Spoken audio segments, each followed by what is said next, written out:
We have a lot to cover. This is my outline for you. I've tried to throw in a lot of audience response questions for you to try to commit some principles to your memory. I'm going to jump right in. So the first part is talking about urinalysis, GFR equations, the tools we use to think about kidney function, as a background to go into the other sections. So urinalysis, and please excuse me for getting over a cold. My voice is not quite the same. Urinalysis is a useful test to help determine the type and severity of kidney disease. We all do it in our offices.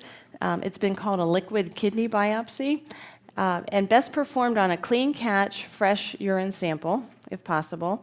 We know we have urine dipsticks and optimally also a microscopic evaluation. Many dipsticks are available in the office setting and then also formally done in the lab. It's a semi-quantitative look at what's going on in the kidney. So urinalysis gives you a lot of information. It gives you specific gravity, which may help you understand hydration status of the patient.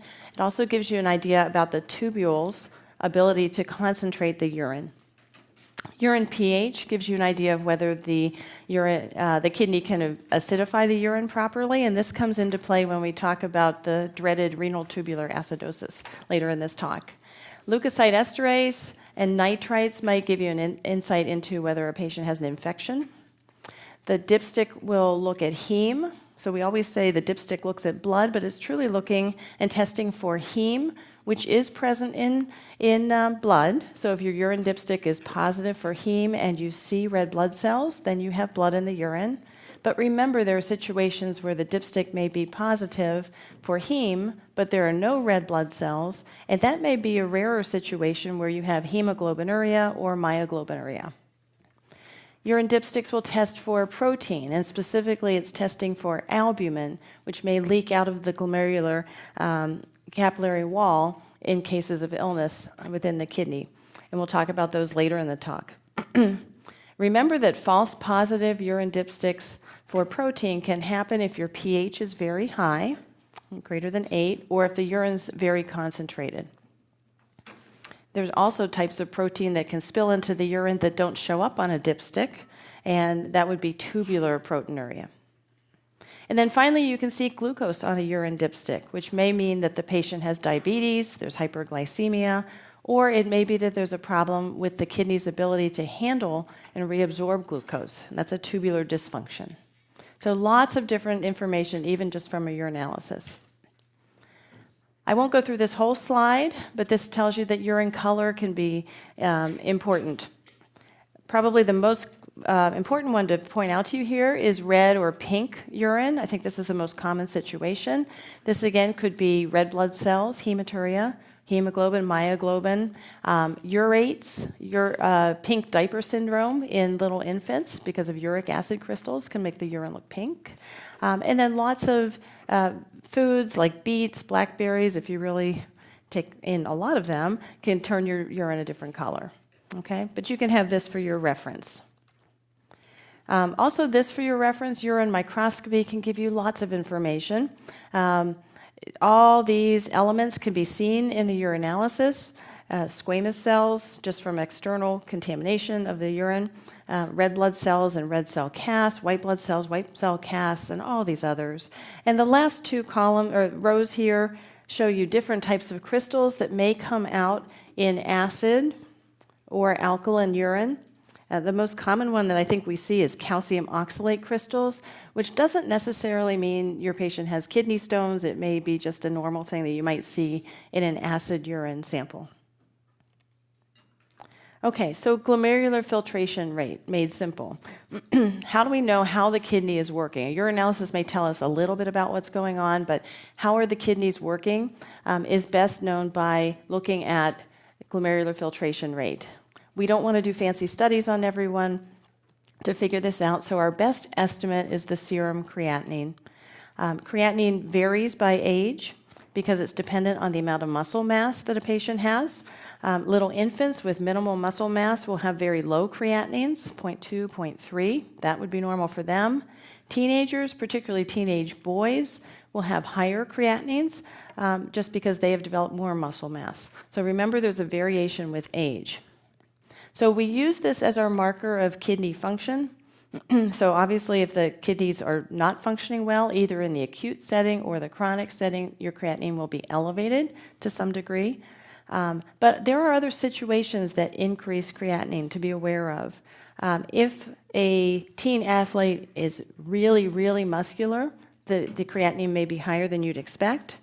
If the teen athlete has gone and done CrossFit or run a marathon, they may have some degree of muscle breakdown, rhabdomyolysis. That releases creatine, which turns into creatinine, and that's measurable. So remember that. Also, we can buy and take creatine supplements for muscle building. That will raise the creatinine number.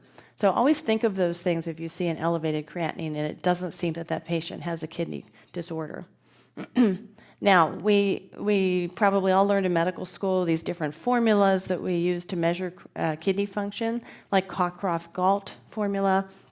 We, in pediatrics, now do largely an estimated formula called the Schwartz formula.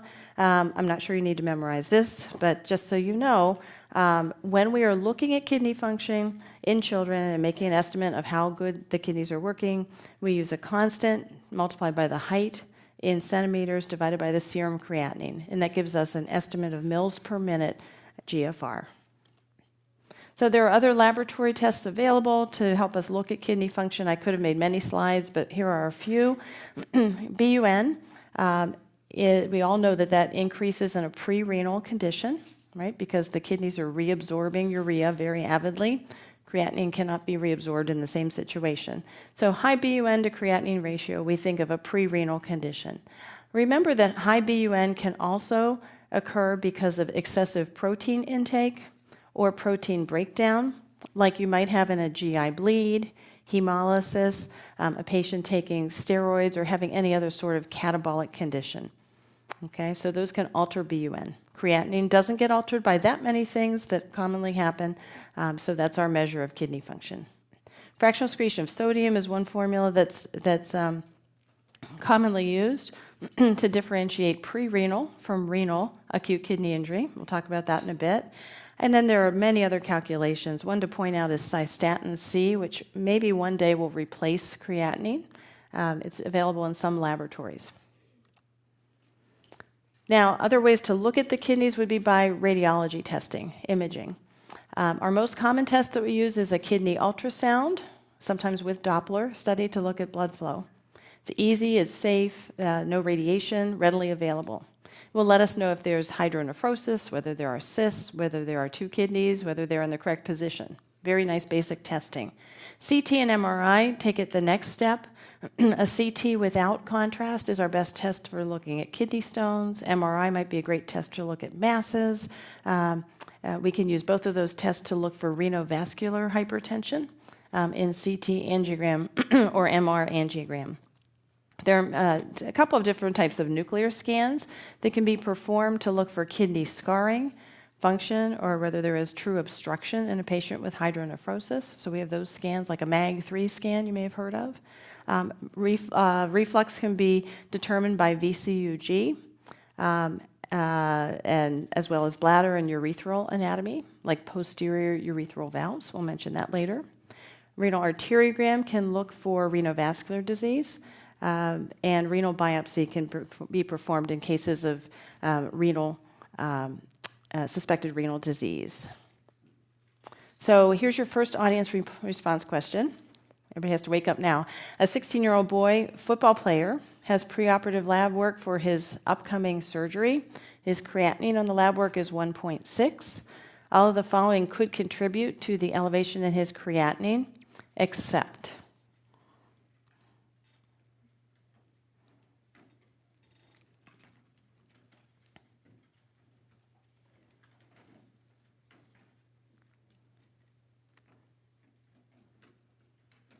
very good. Okay, so there are answers.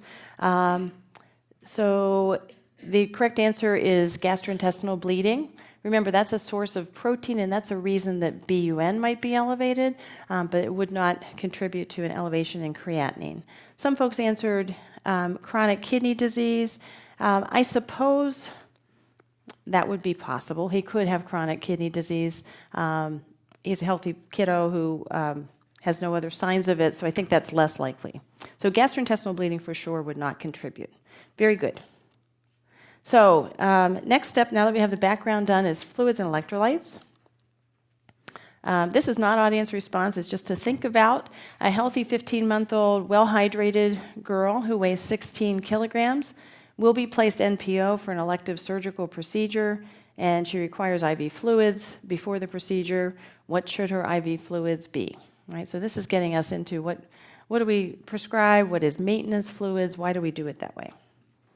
So I looked at this and realized that I'm almost as old as this Holiday Seeger formula. So this is the formula that I think many of us have used to just come up with an idea of basic maintenance fluids for our patients. So we use, remember, 100 milliliters per kilogram for the first 10 kilograms, then 50 per kilogram for the next 10 kilograms, then 20 per kilogram for the next anything over 20 kilograms in weight. So this goes back to a formula from the 50s, and it's a great starting point. The electrolyte requirements would be listed here: 30 milligrams per liter of sodium, chloride, and 20 milligrams per liter of potassium. Okay. So where did this come from? Well, this is an idea of maintenance fluids. And to understand the concept, you need to know the maintenance fluid is the replacement of water and electrolytes lost in a healthy child. All right? So it's equal to the urine that the patient puts out and all the insensible losses that the patient puts out. That would include sweat, respiratory losses, and stool losses. And insensible losses are usually about 500 mils per meter squared per day. But it's very important to remember that fluid needs vary with the clinical situation. If a patient has fever, if there are burns, if you're a premature baby with very thin skin and increased losses, if there's a GI illness that the patient's being treated for, excessive sweating or activity, all your fluid needs will be increased from that maintenance rate. And similarly, your fluid needs will be decreased if you're on a ventilator. You have less respiratory insensible losses. If you have renal failure, acute or chronic, with oliguria, you don't have much urine output, and in patients with high ADH states. So maintenance, that Holiday Seeger formula, is a great starting point, but not the rule for all patients. So back to our case, what should her fluids be?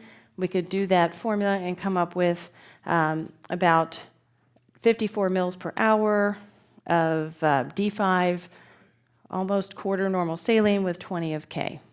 That's what our formula would tell us. Now, just a note that there is a concern for patients who are hospitalized who are ill because they may have high ADH states. There have been many cases of iatrogenic hyponatremia when patients are treated with hypotonic fluids like we just talked about.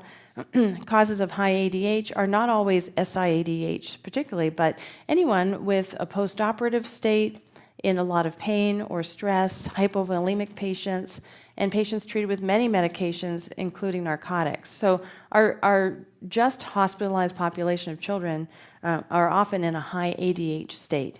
So what a lot of folks have come around to is not following exactly the Holiday Seeger method, but using isotonic fluid like D5 normal saline, at least for the beginning of a hospitalization of a patient. Okay, moving on to dehydration. Dehydration is a state of volume depletion. The typical loss of fluid is primarily from the extracellular fluid. We categorize this as the percent of body weight lost as fluid, and common causes are diarrhea, vomiting, diabetes mellitus with DKA, or diabetes insipidus. There are many others. Our clinical signs of dehydration are listed here, and you can see there's mild dehydration, moderate, and severe dehydration, 5%, 10%, and 15% fluid loss.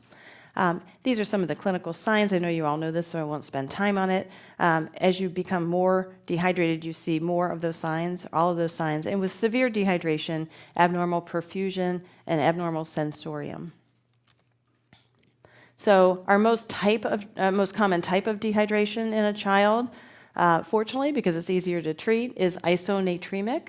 So dehydration with a sodium level that's within the normal range, 98%, but we also see hyponatremic and hypernatremic dehydration.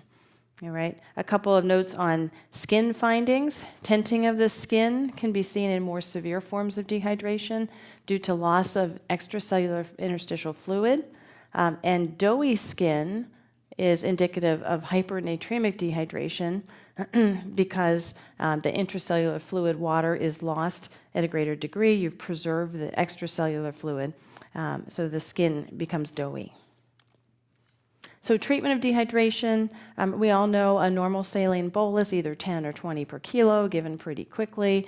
Repeat it as needed until you have better cardiovascular status. And this doesn't matter if you have a creatinine that's elevated from acute kidney injury. You need to treat dehydration by filling the tank with isotonic fluid. And then you follow with volume restoration, IV fluids, given at many ways to do this, but given usually at a higher than maintenance rate, or with oral replacement therapy. Replacing the deficit depends on the type of dehydration. Just point out that with hypernatremic dehydration, you need to go more slowly in your correction because of the concern for serious central nervous system complications if the sodium is corrected too rapidly. And our basic rule for either hyponatremic or hypernatremic dehydration is don't change the serum sodium more than 1 milliequivalent per liter per 2 hours, or 12 per day. If you go any faster, you're going to run into trouble with cerebral edema if you bring the sodium down too quickly, or central pontine myelonolysis if you bring the sodium up too quickly. Okay, so go slow. Don't forget about ongoing losses. You won't get anywhere if you're rehydrating a patient, but they're having ongoing diarrhea, vomiting, NG drainage. If they have polyuria from a kidney condition, you really have to take all of that into account. And there are tables that are available to tell you that diarrhea, sodium content is about half normal saline. Radiant losses, if they're sweating excessively for some reason, that's usually free water. So you can look that up and see what your replacement for ongoing losses would be. Special situations, just to be aware of. If you have a patient who's hyponatremic with seizures or profound lethargy, so they're having central nervous system signs from their hyponatremia, you can give 3% sodium chloride to abruptly bring the sodium level in the blood up quickly and get them out of that state, and then to continue to correct. With hypernatremia, severe hypernatremia, you can either give 4 mils per kilo of free water for each milliequivalent per liter sodium exceeds 145, or you can even use a calculation online or on your phone to calculate the free water deficit so you know how much water you'll need to give them over the next couple of days. And a note on oral rehydration. The World Health Organization oral rehydration solution content is listed here. It's about half normal saline. And this may be helpful in patients with mild dehydration. If you give 50 mils per kilo over 4 hours, more of it, about twice as much in moderate dehydration. And just be aware that this is not going to work if you have excessive diarrhea or your patient's vomiting and can't keep it down. But this might be something to use as an initial therapy. So here's a question for you. Everybody ready? A 10-month-old boy is admitted with diarrhea dehydration. His serum sodium turns out to be 162, so he's got hypernatremic dehydration. Your correction of his sodium should occur no faster than 10 to 12 milliequivalents per liter per 24 hours due to concern for.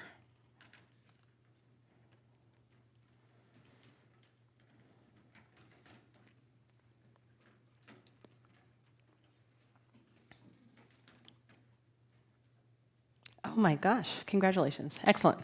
100%. So that's exactly the right answer, and you know why. Very good. So moving on then to acid-base disorders. This just gets worse and worse, doesn't it? Fluid electrolytes, now acid-base. What comes next? Let's get through this. It becomes more fun. So we all need to know that the body works to keep our pH in a narrow range, around 7.35 to 7.45. Right? And it does that by using intracellular buffers, the lungs, which can alter respiratory rate, and the kidneys, which can alter handling of acid and bicarbonate excretion. And this is the bicarbonate buffer equation. Again, here's where the kidneys work. Here's where the lungs work on the CO2. This is, anybody remember this? The Henderson-Hasselbalch equation. Don't memorize this, please. I just wanted to point it out because here's your pH. And if you have a problem, say your bicarbonate's low, the way to keep your pH as good as it can be is to do something in your denominator, your PCO2, right? So if this is low, you're going to try to hyperventilate and lower your PCO2, so your numerator and denominator go in the same direction. So just remember, these have to go in the same direction for appropriate correction. So the lungs can increase or decrease the respiratory rate. The kidney can alter bicarbonate reabsorption and hydrogen excretion. Okay? So acid-base disorders in general are disturbances either on the respiratory side or primarily on the metabolic side, leading to alterations in pH. The body cannot fully compensate, so you'll never get a pH of 7.4 in the middle of one of these problems. You'll get close to it because of compensation. You certainly won't go over and overcompensate because you'll turn off your compensatory mechanism at that point. So you can't overdo it. So you can always look at the number and know what you have going on. Most disorders are simple disorders, one process with appropriate compensation, but there are complicated mixed disorders where you have perhaps a respiratory acidosis and a metabolic alkalosis together, and they're more complex to figure out. I didn't go too deeply into those for you. So the types of disorders are metabolic acidosis and alkalosis, respiratory acidosis and alkalosis. I won't read this to you, but the primary event and the compensatory event are all listed here. It's sort of a nice way to look at it. I'll go through each of these disorders in turn. So metabolic acidosis, your pH is less than 7.35. And this occurs because either you overproduce acids, either endogenously by your body, so maybe you have a patient with a lactic acidosis, they're making too much lactate, or maybe they're in DKA, they have too many ketones. Or you can have a number of different ingestions or poisonings that are acids, and I'll talk about those in a minute. So either you make too much acid, or you lose too much bicarbonate, or can't excrete the acid that you have. So you can lose too much bicarbonate. The most common reason is diarrhea, right? Or you can lose it with a proximal RTA, right? Or maybe you don't excrete acid properly. That's a distal or type 4 RTA, okay? So too much acid, loss of bicarbonate. So your compensation is hyperventilation, and your presentation depends really on what's causing your metabolic acidosis. So the tool that you want to use right away if you see someone with a metabolic acidosis is to calculate your anion gap. So this represents the number of unmeasured anions in your body. So usually your unmeasured anions are albumin, phosphates, and sulfates. They're floating around there to the tune of about 10 to 12. That's your usual gap. If your gap is higher, it's 24, there's some other anion in there causing trouble. So here's a schematic for you. I hope you find it helpful. Here's a normal situation. Your sodium's 140, your chloride's maybe 105, bicarb 24, and your anion gap 10 to 12. Now, if you have an increased anion gap, acidosis, maybe your anion gap's 24, like we said. Bicarb is low, 16, all right, and your chloride remains normal, okay? If you have a normal anion gap acidosis, again, your bicarb's low, by definition, your anion gap is normal, and there is high chloride, right? Your body has to keep electroneutrality between the positive ions and the negative ions, so you reabsorb chloride. So we call this a hyperchloremic metabolic acidosis, or a normal anion gap acidosis. So when you figure out if your anion gap is elevated or if it's normal by that formula in your patient with metabolic acidosis, then you can figure out your differential diagnosis. So if it's increased, you can remember this mnemonic, mud piles. Anybody remember this? Okay, good. So these are all the things that contribute to this extra anions floating in your blood and making that gap measure elevated. So methanol, patients with uremia, severe renal failure, diabetic ketoacidosis, and then all kinds of weird ingestions and so forth. Isopropyl alcohol. Hopefully we don't see too much of this in pediatrics. Lactic acidosis would be one of the more common situations. Ethanol, ethylene glycol, and then salicylates, an aspirin overdose. Okay, so remember mud piles. If you get an increased anion gap, the way to rule out that it's not one of those alcohols that was listed would be to use the osmolar gap.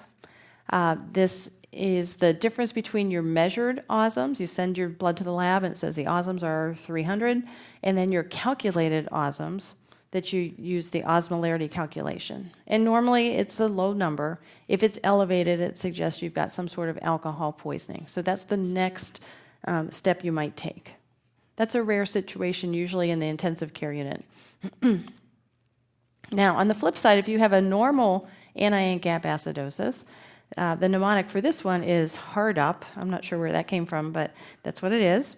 So these are ways that you may either not excrete hydrogen ion or lose bicarbonate, right? So the big ones are renal tubular acidosis and diarrhea.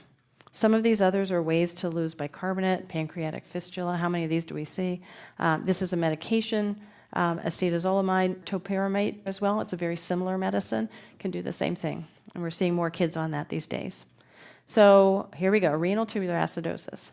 So there are 3 types of renal tubular acidosis. They're strange. The proximal is type 2. I would think it would be type 1, but I think this is the order of discovery. Distal RTA is type 1, and then type 3 they've abandoned, and type 4 is hyperkalemic RTA, all right, in the distal nephron. So proximal, just remember, the proximal tubule is the powerhouse that reabsorbs all kinds of things in the kidney, right? If it's not reabsorbing bicarbonate well, and it's dumping down into the urine, then you will end up with bicarbonate loss and metabolic acidosis, all right? The urine pH is still normal because the distal nephron is what really acidifies the urine, okay? So that's one of those situations where you do have an RTA, but the urine pH is normal. Distal RTA is a problem in the distal nephron. The distal nephron can't put out the acid load that we all need to put out for a variety of reasons, and the urine pH, because it's not doing that, is elevated abnormally. Despite you being acidotic, the urine pH will be high, like 7 or 7.5, okay? The proximal tubule is working fine, so you're not dumping bicarbonate, okay? And I should say both of these can have a lowish potassium level.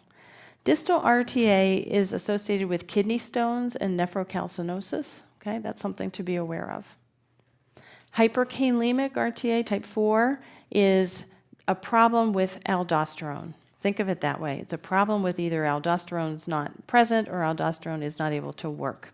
Because it's an aldosterone problem, your distal nephron can acidify the urine just fine, okay? And your potassium is high by definition. So we all know we think about this when we have a patient with failure to thrive, and all of these can, if you have an untreated acidosis, children don't grow well. So we always have this on our differential for children with failure to thrive. It's not associated with kidney failure necessarily. This is not part of acute or chronic kidney injury. It's a problem on its own. And I won't go through all of this, but there are many reasons for these 3 types of RTA, proximal, distal, and hyperkalemic. They're all listed here for you. To point out, we see proximal from a lot of different hereditary conditions, like these that are listed here, the most commonly being cystinosis. Okay, and we can see it in our chemotherapy population, oncology population. Ifosfamide is one of the medicines that gives a proximal RTA. Okay, and distal, we talked about causes associated nephrocalcinosis or kidney stones. Okay. All right, so again, another formula.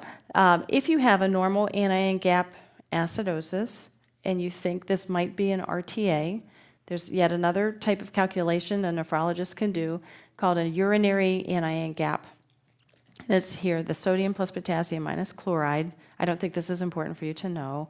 But if you end up with a positive gap, okay, like in this schematic here, it indicates that there's not very much ammonium, all right? So that would be suggested that your distal nephron's not working well and you may have a distal RTA. If you have a negative anion gap, it suggests your ammonium is just fine, so maybe you have a proximal RTA or diarrhea or one of the other causes in that hard up category. Okay, so just be aware that's a tool we might use. Okay, so here's your question. A 12-year-old girl has had poor growth and recurrent kidney stones, and here are her labs. And then you note there's a bicarbonate of 16. She has very normal kidney function, creatinine 0.3. Her potassium is a little bit low. She has an acidosis, right? Low bicarbonate with a pH of 7.28. There's her anion gap and her urine pH. So the most likely cause of her metabolic acidosis.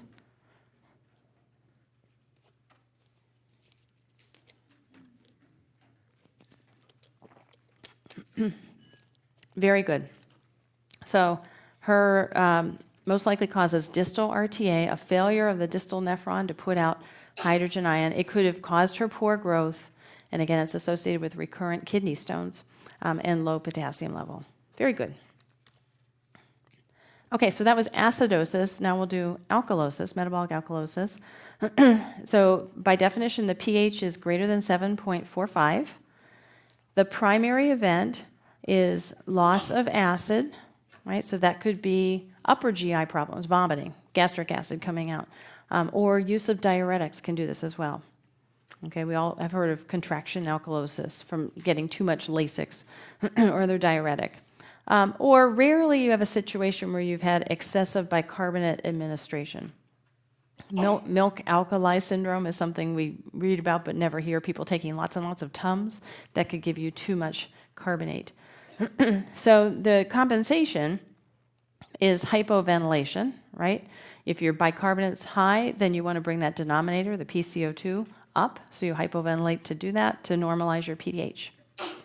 The manifestations of an alkalosis are usually nothing, but if you get associated hypokalemia, which is very common, you may have arrhythmias, muscle weakness, cramps, constipation, or you could have symptoms of decreased ionized calcium, like paresthesias and numbness, if it's bad enough. Okay, this is such a busy slide.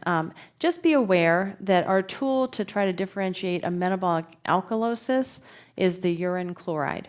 So the urine chloride may be low or it may be high. If it's low, it suggests that you have a chloride responsive alkalosis, meaning you need more sodium chloride to fix the problem. So you may be in a situation where you've had too many diuretics, you have gastric losses, too much vomiting, chloride losing diarrhea. All of these would be chloride responsive metabolic alkalosis. These are all rare conditions where you may have a metabolic alkalosis, but often high blood pressure and high urine chloride. So these are all forms of hypertension that we think about in the hypertension clinics. And if we see a metabolic alkalosis, we go looking at these. Okay? All right, very quickly on the respiratory side, we have respiratory acidosis. By definition, the pH is less than 7.35. Our primary event here is hypoventilation and increased PCO2. Right? So this may happen because of central nervous system depression for some reason, disorders of the spinal cord, respiratory muscle weakness, pulmonary disease, upper airway disorders. All right? And our compensation is the kidney tries to hold on to bicarbonate to normalize the pH. In respiratory alkalosis, pH is greater than 7.45. Our primary event is hyperventilation, decreasing the PCO2. Right? And here are some causes. If you have hypoxemia, say from carbon monoxide poisoning, you hyperventilate. You may have lung receptor stimulation for some reason, central stimulation from an aspirin overdose, perhaps. Or maybe you're on a ventilator and you're overdoing it. You need to wean the rate. You may have an alkalosis until you do that. Our compensation is the kidney tries to dump out the bicarbonate. right? If the PCO2 is low, you want the bicarb to be a little bit lower in the same direction. Okay, so interpreting an acid-base disorder made simple, sort of. Check the blood gas at first and see what it is. Okay, we know these numbers, these cutoffs.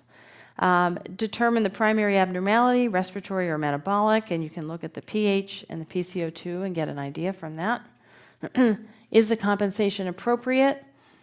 The numbers should move in the same direction. If they're moving in opposite directions, your PCO2 and your bicarbonate, you must have more than one disorder. It's not a simple disorder. Okay, these are useful compensation formulas. The only one I have committed to memory myself even is this one. You may remember the Winters formula from medical school. But this tells you if the compensation, the respiratory compensation for a metabolic alkalosis is appropriate. Okay, 1.5 times the bicarb plus 8, plus or minus 2. Okay, but all of these are available and you can use them if you have an acid-base disorder to see if you have appropriate compensation. Okay, remember the anion gap may be helpful. If you have an elevated anion gap more than 12, at least part of what you have going on at least has to be an increased anion gap acidosis, the mud piles. All right, this is more complicated but can be helpful. If you want to see if another disorder is present, there's something called the delta-delta, looking at the measured anion gap versus what the normal would be and see if that matches up to your changes in your bicarbonate level. They should be equal if it's a simple anion gap acidosis. All right. If a metabolic acidosis is present, you may want to check the urine pH. You may want to do the urinary anion gap. A high urine pH in the setting of an acidosis indicates you have a renal tubular acidosis, okay, probably distal RTA. And again, you can generate your differential diagnosis and know that these a mixed disorder may have two totally separate processes going on, or they may be related to each other.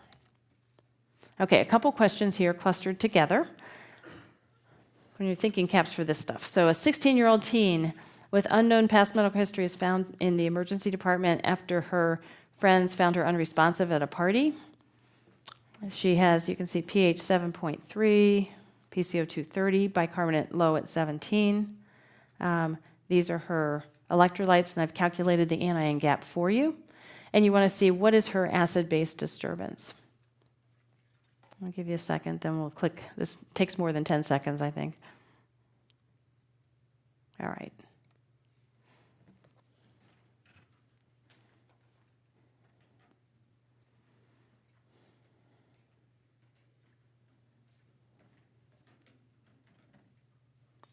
Okay, good.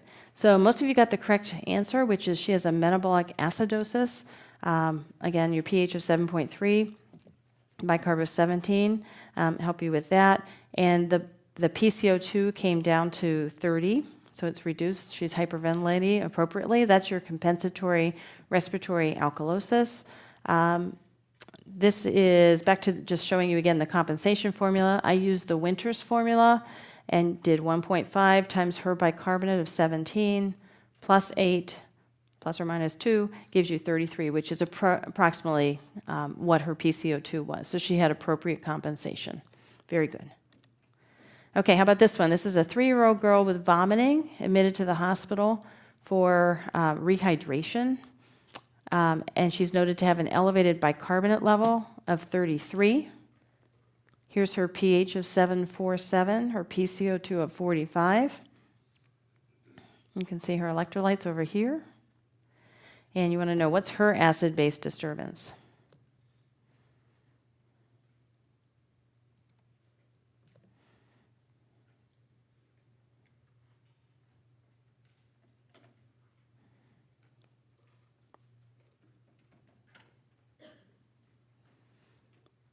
All right, very good. So most of you got B correct, the metabolic alkalosis with a compensatory respiratory acidosis. So looks like a few folks said they thought she might also have a respiratory alkalosis. With a respiratory alkalosis, her PCO2 would be low. Respiratory acidosis, the PCO2 is high. That's why this is the correct answer. So her numbers go in the same direction as they should for appropriate compensation. And I used this formula here, this metabolic alkalosis formula, and found out that her PCO2 is appropriate, so she's compensating appropriately. Okay. And then this one, a 5-year-old boy with failure to thrive and diarrhea for 2 days has these labs. So he has a pH of 7.34. Bicarb was measured a little differently on his chemistries and his blood gas, but it's low. PCO2 of 34, lowish potassium, normal anion gap, urine pH 5.5. What's his acid-base disturbance?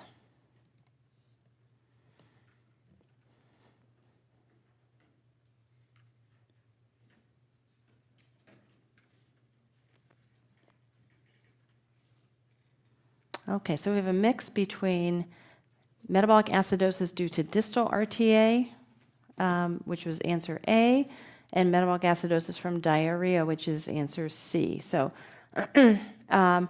the reason why I'd say that A is not correct is you've got a great urine, and this is actually a very common clinical consult for us. Does this patient with an acidosis have renal tubular acidosis, or is it due to the diarrhea? So distal RTA would be expected to have an elevated urine pH because that's where the problem is. The distal nephron can't secrete the hydrogen ion properly. So if this pH had been 7.5, this would be a little more confusing, right? And I did probably throw you by saying he had failure to thrive. That was just my trick, I guess. So this is probably related to the diarrhea. He's volume depleted, and as evidenced by the low urine sodium of 10. Okay? All right. So now let's move on to something totally different, hematuria and glomerulonephritis. Everybody doing okay? Anybody awake? Okay, so hematuria. I think this is more interesting than acid-base personally, so let's hope you do too. Hematuria is defined as a positive urine dipstick for heme, remember the dipstick measures heme, and confirmatory red blood cells on a microscopic exam like you see here. It has to be at least 5, often more than that. Hematuria can be microscopic, where we just test it and see it on the urine and the patient doesn't notice anything, or it could be macroscopic or gross hematuria. Microscopic hematuria, by the way, is very common. Up to 5% of school children will have it on a single urine check if you just went out and screened everybody. That doesn't happen. It's not recommended and doesn't happen as commonly in the U.S. anymore.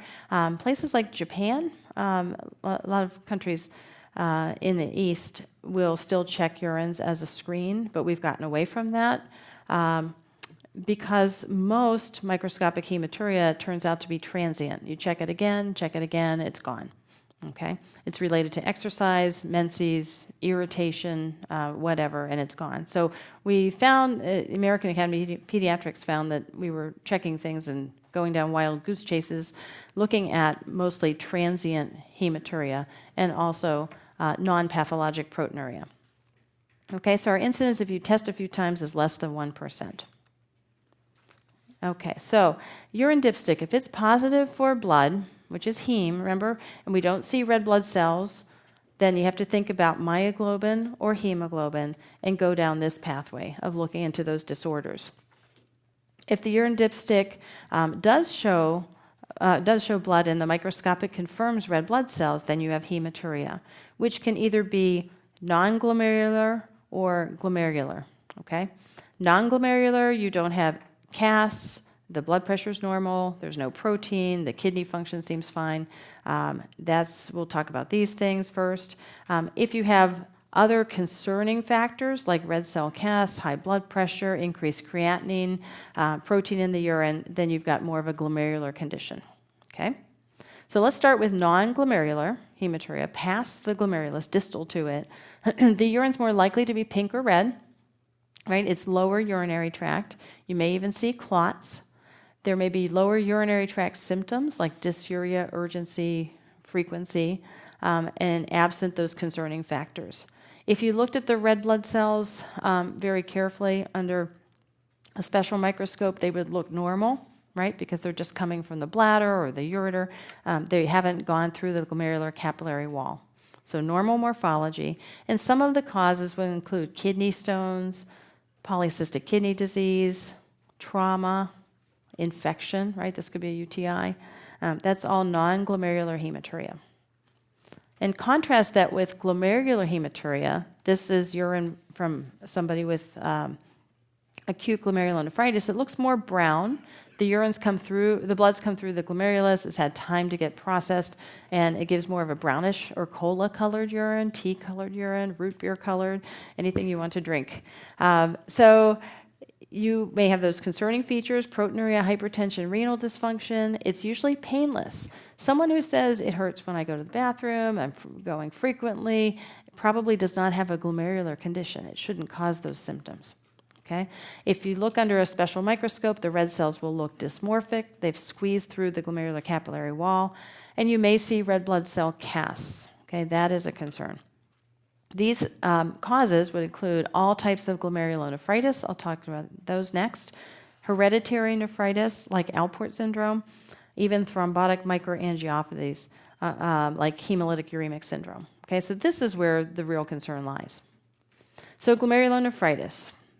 The clinical features are hematuria with casts, and here's a beautiful red blood cell cast. Unfortunately, these are very transient, and they're gone by the time the urine gets to the lab, so you have to look at it quickly. They break down quickly.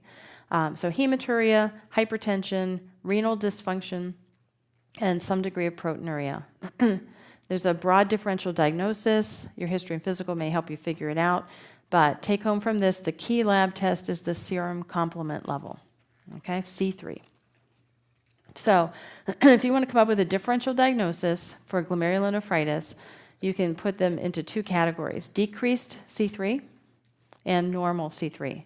Decreased C3, remember PMS, okay? Post-infectious, MPGN, lupus nephritis, right? All of those have a low C3.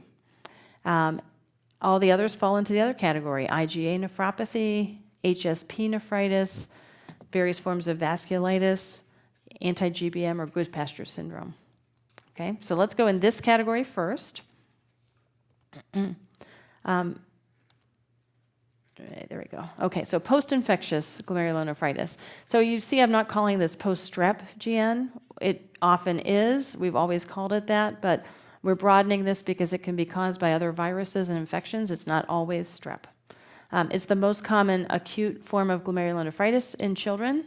Probably the one most of you in the room have probably seen. It occurs in 5 to 15-year-olds, more common in males than females, often associated with strep infections. Fortunately, only certain strains of strep are nephritogenic. If they all were, we'd be seeing a lot of this. Okay? And only 10 or 15% of patients who get a nephritogenic strep infection will develop post-infectious GN. So host factors play a role here too. So it's a tip of the iceberg of folks who are infected with strep who end up with this complication. Treatment of the strep infection doesn't prevent nephritis. It doesn't make it less virulent. It's not like rheumatic heart disease where you have to treat so you don't get it.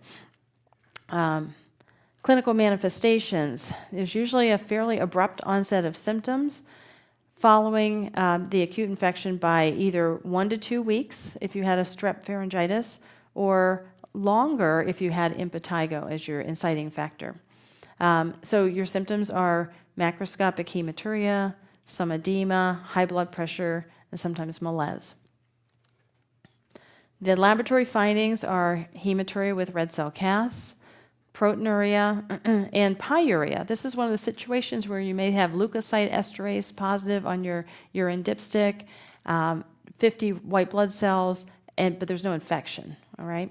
So you can see this is a pathology, and actually we usually don't biopsy patients with this. It's a clinical diagnosis, but it's filled with polys. It's lots of inflammation within the glomerulus. So that's why we see white blood cells. Your BUN and creatinine may be elevated, and again, your C3 is low. C4 is usually normal, and you will have an elevated ASO titer or streptozyme. Now, just getting an elevated ASO titer does not confirm that someone has post-strep. A lot of children run around with a positive ASO titer at any one time, but in conjunction, the two suggest post-strep glomerulonephritis. So our treatment is supportive care. This is a self-limited illness because the inciting renal damage gets better as the strep infection sort of, the immune response to the strep infections dies off. So we do supportive care with salt and fluid restriction to manage edema and hypertension. Diuretics and antihypertensives can be helpful too. So the patient might be on some furosemide, a little bit of amlodipine for a few weeks, and we wean those off. Okay, we don't do a renal biopsy, and there's definitely no call for immunosuppression. Nephrologists use a lot of prednisone and other immunosuppressives. We don't in this disorder. All right. Confirm that your patient has had adequate treatment with antibiotics, but again, it doesn't shorten the clinical course. The C3 should become back in the normal range by 6 weeks, and hematuria, the microscopic hematuria, will resolve within a year. Now, the two less common types of glomerulonephritis associated with the low C3 are membranoproliferative and lupus. So MPGN is a rare glomerulonephritis. It can look like post-infectious GN, but if it doesn't get better, this is what you think about. This is seen in teenagers. It's Caucasian predominance, and it's treated, well, you would do a biopsy to confirm it, and treated with years of immunosuppression. It is a very poor renal survival if you don't treat it. It's still fairly aggressive lesion that folks need to get to kidney transplant or dialysis.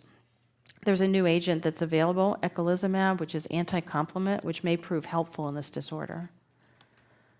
And then lupus nephritis is a chronic immune complex-mediated injury to the kidneys in a patient with lupus. And you know our risk factor for lupus nephritis is increased in African Americans, Hispanics, Asians, and females. The renal involvement can be all over the board. It can be just that you have a little bit of microscopic blood or protein in the urinalysis, or you may be shutting down the kidneys rapidly within weeks.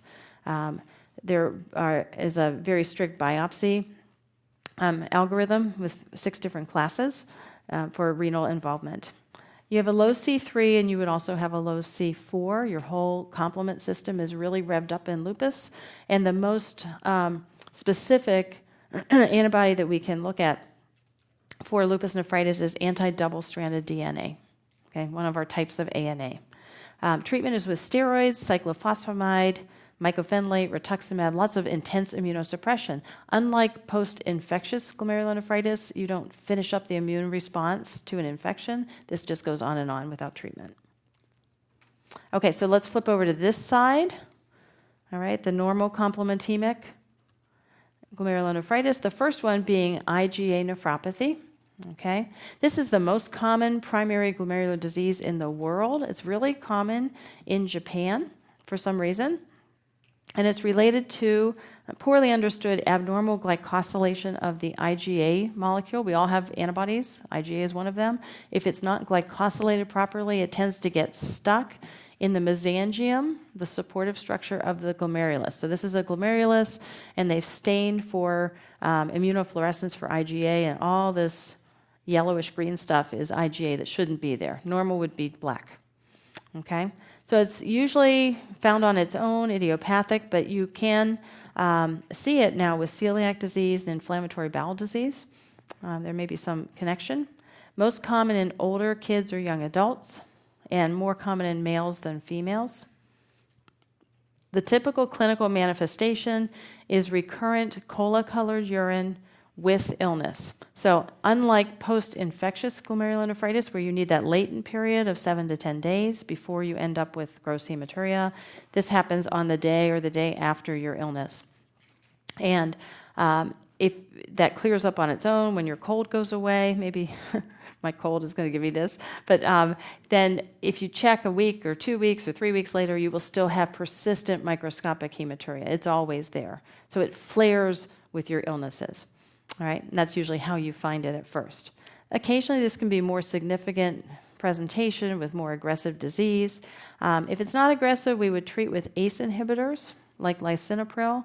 Fish oil has been proven fairly well to be helpful in this disorder for some reason, and in more significant clinical situations, we would use immunosuppression, like steroids. It was initially felt to be a totally benign condition, don't worry about it, but as time would have it, many adult patients actually progress to end-stage renal disease, so it's not totally benign like we once thought. Now, this might be something you see more of, HSP nephritis.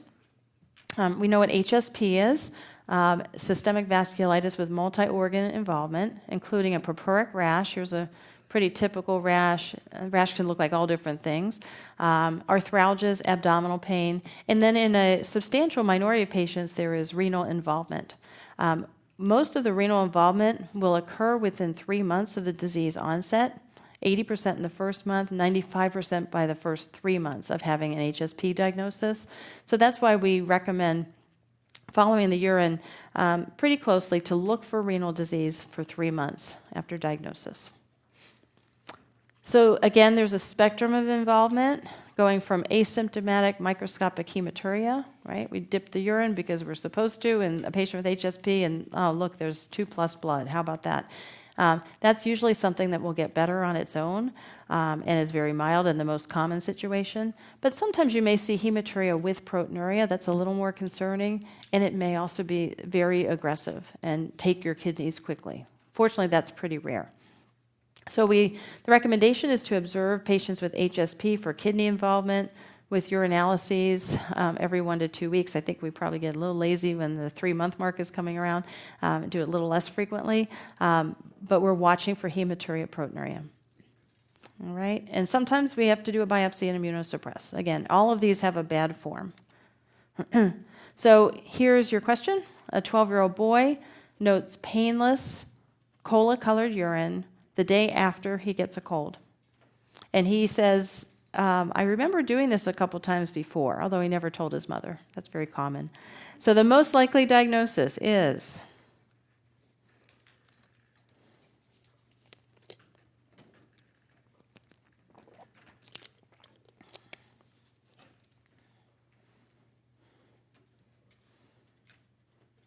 all right, very good.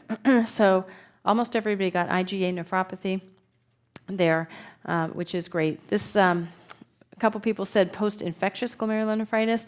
Again, the time frame is that he has gross hematuria right at the time that he has his cold. There's no 7 to 10 day lag period, which is why post-infectious would be less common or less likely.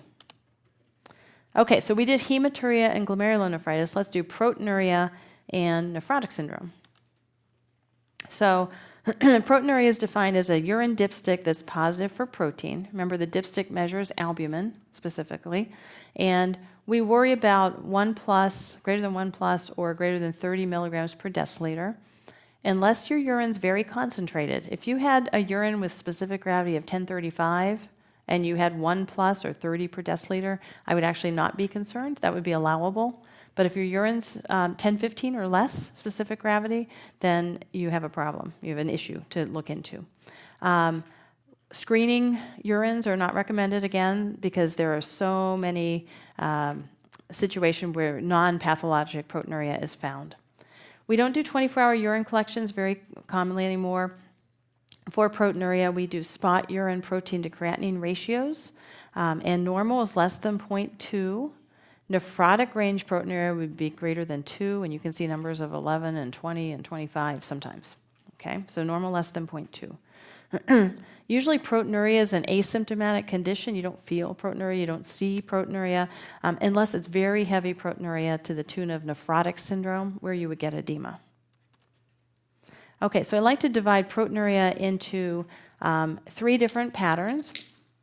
One is transient, and this is probably one of the most common, right? Someone who has a fever, you check the urine to make sure that there's no infection. There's no infection, but there's 2+ protein.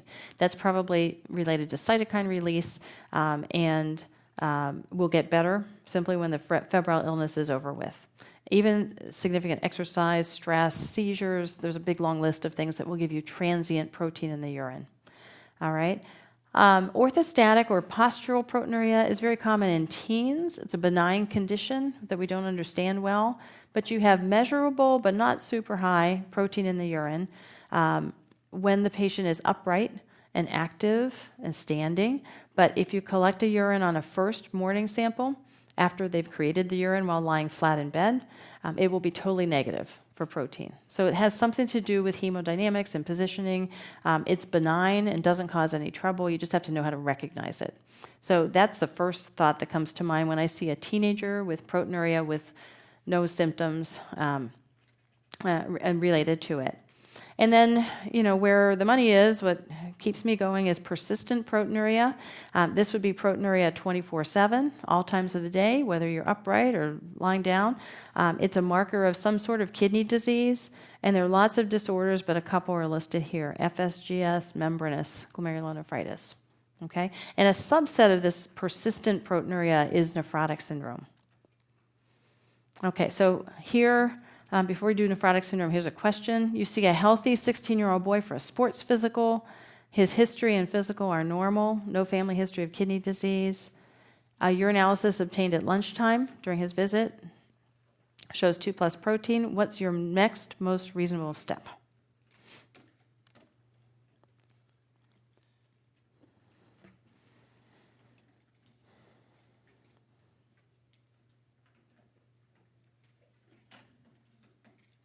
Very good. Okay, so everybody got a protein to creatinine ratio on a first morning sample. You could certainly do a urinalysis or a dipstick on a first morning, but this sort of clinches the deal for you. You may have a concentrated urine and still have 1+ and everybody's worried. So that ratio is very helpful there. Good. Okay, so nephrotic syndrome, again, the tip of the iceberg of persistent proteinuria. This is a clinical syndrome of massive proteinuria. Your clinical features are edema, and you can see here this little girl has a lot of periorbital edema. This is where it usually first shows up. Proteinuria is heavy. This is 3 or 4+ on a dipstick with a high protein to creatinine ratio. Low serum albumin because you're losing the protein into your urine, and hyperlipidemia because your liver is working overtime to create albumin and also makes lipid-carrying proteins. Again, the facial periorbital edema seems to come first. It's often misdiagnosed as allergies. Most of our nephrotic patients have been treated with Benadryl by somebody somewhere, often their parents. You give some Benadryl when the child wakes up like this and the edema goes away, so you figure it's allergies, but it's just gravity because the edema is sort of moving out. But it eventually gets to the point where that doesn't work and they show up for care. Oftentimes, the initial presentation and relapses are triggered by infections that seem to tweak cytokines and kidney inflammation. So this is an uncommon condition. In pediatric nephrology world, it's fairly common, but it's relatively uncommon overall. It's a disorder of young children under 6 years of age, but can be seen in older folks, can be seen in the elderly even. Boys are more common than girls in the younger age group. And there are several causes of nephrotic syndrome, but they all involve problems of the podocyte, and that's the epithelial cell on the glomerular capillary wall. So the most common, this is important to know, the most common form of pediatric nephrotic syndrome is minimal change disease, okay, and counts for most of it depending on what age group you're looking at. Again, usually shows up in the preschool age group. Many of them tend to be atopic. Kids with allergies tend to get this disorder, not always.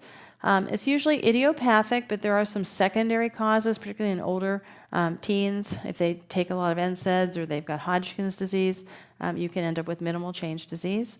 Fortunately, most patients respond to steroid treatment, but unfortunately, it's a relapsing disorder where you may respond and be well for months, and then you have another relapse.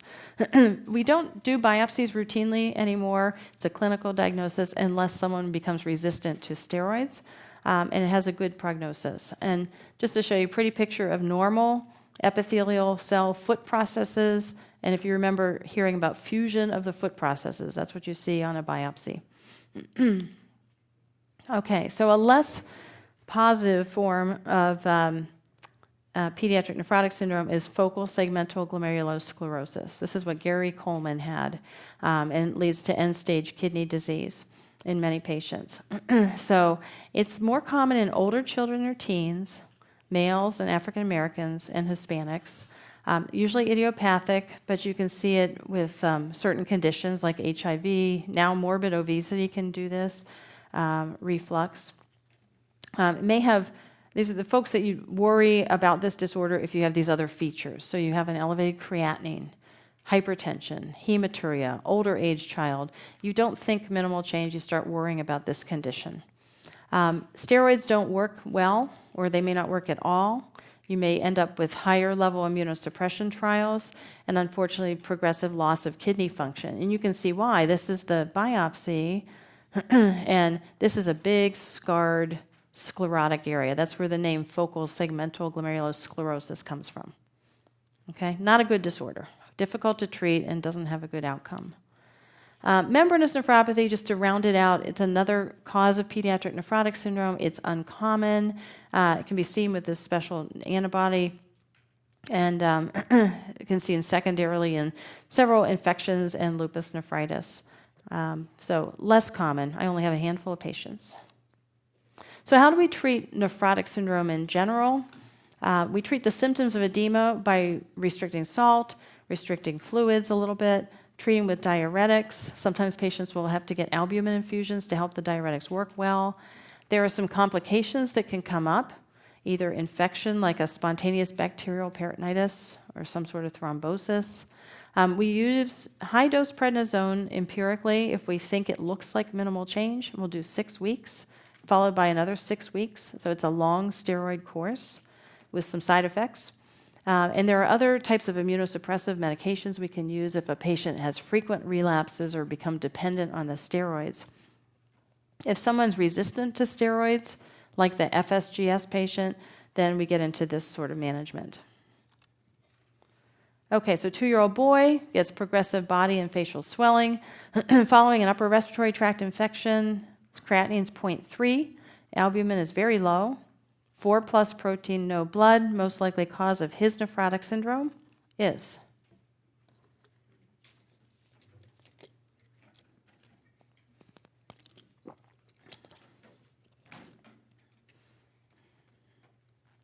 very good. So most everybody got that correct. If I said, he doesn't have any features to suggest anything other than minimal change. His age is right. His kidney function's normal. He doesn't have any blood in his urine. I didn't mention a high blood pressure. He could get treated, though, with steroids and not respond. And 6 weeks from now, we're doing a biopsy, and we could have FSGS. It could be that. But we have to see what he does with his steroids. But at this point, you'd presume minimal change. Okay, let's talk about thrombotic microangiopathy, sort of a subcategory onto himself. This is where we talk about hemolytic uremic syndrome. And HUS is considered a thrombotic microangiopathy. TTP, we don't talk about here, but would be a similar type of disorder more in the adult population. So HUS occurs following Shiga toxin E. coli, that's STEC, diarrheal illness. The clinical features are 3, important to know: a microangiopathic hemolytic anemia, thrombocytopenia, and acute kidney injury. Those are the 3 features of any HUS. It's very rare. The peak incidence is in kids who are under 5, but you can see older kids. And it's seasonal. We're in the season right now. I'm waiting for my case. It's pretty rare. Haven't seen one yet this summer. So where do you get this Shiga toxin E. coli? You hear about it on the news, bean sprouts and undercooked hamburgers and so forth. So all of these things can carry E. coli 0157H7. There are other forms of E. coli now beyond this one that are associated with HUS. We've seen person-to-person transmission in the daycare setting especially, or swimming in icky water. So after exposure, not everybody, somewhere around half of folks will get colitis, and then of those who get STEC colitis, a minority of them will progress to hemolytic uremic syndrome. Again, there are probably host factors why some get it and some don't. We don't know. All right. So we now are doing PCR in our hospital, looking for Shiga toxin pretty routinely. If you send a regular stool culture, you may not pick up the special E. coli.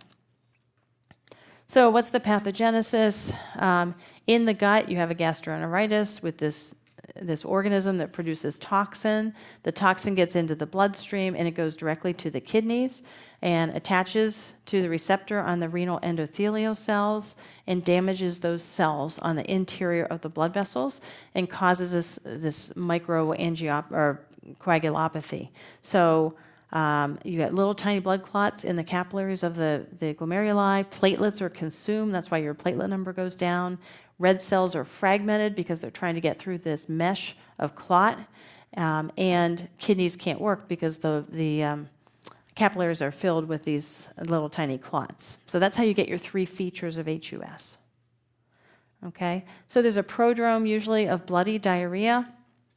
And it takes a little time. Oftentimes the children are just getting better. Everybody's happy. The bloody diarrhea is clearing up. And then they don't look well. And they look pale. And they're very tired. And that's when you end up with HUS. Okay, there's your symptoms. There can be GI involvement. And there can be central nervous system involvement too. This is obviously there are blood vessels not only in the kidney but throughout the body. So you can have pretty severe disease. Treatment is usually supportive care. Because again, this toxin runs its course. Patients are usually in an intensive care unit setting with this disorder. We try not to give anti-motility agents because we don't want that toxin to stay in the body. We want them to get rid of that, so we try not to use it. We support with red blood cell transfusions and dialysis. There is a mortality rate that's, you need to know about that. When this disorder was first recognized, the mortality rate was 100%. So with supportive care and intensive care unit, with dialysis, we can help. Most patients get better and recover, but we're learning as people are recovering for years after HUS that a substantial minority of them will have some sort of residual renal impairment, especially those who needed some dialysis support. So they need to be watched over time, over the years. Now, that was typical or STEC HUS. There is also something called atypical or STEC negative HUS. It looks the same, but there's no bloody diarrhea prodrome. There's no colitis. So this does not resolve with supportive care. It's usually related to some sort of innate or acquired complement abnormality or blood clotting abnormality. And the outlook is quite poor because it doesn't run its course. It will always be there.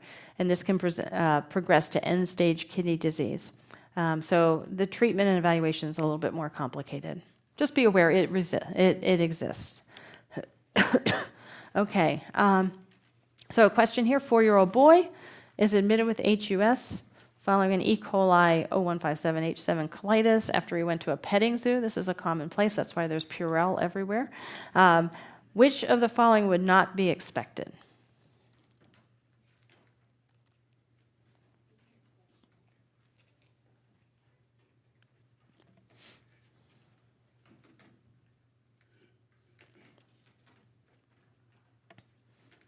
Okay, very good. Most people got low C3. So you might see a low C3, a complement problem with atypical HUS or STEC negative, but this is clearly STEC positive HUS.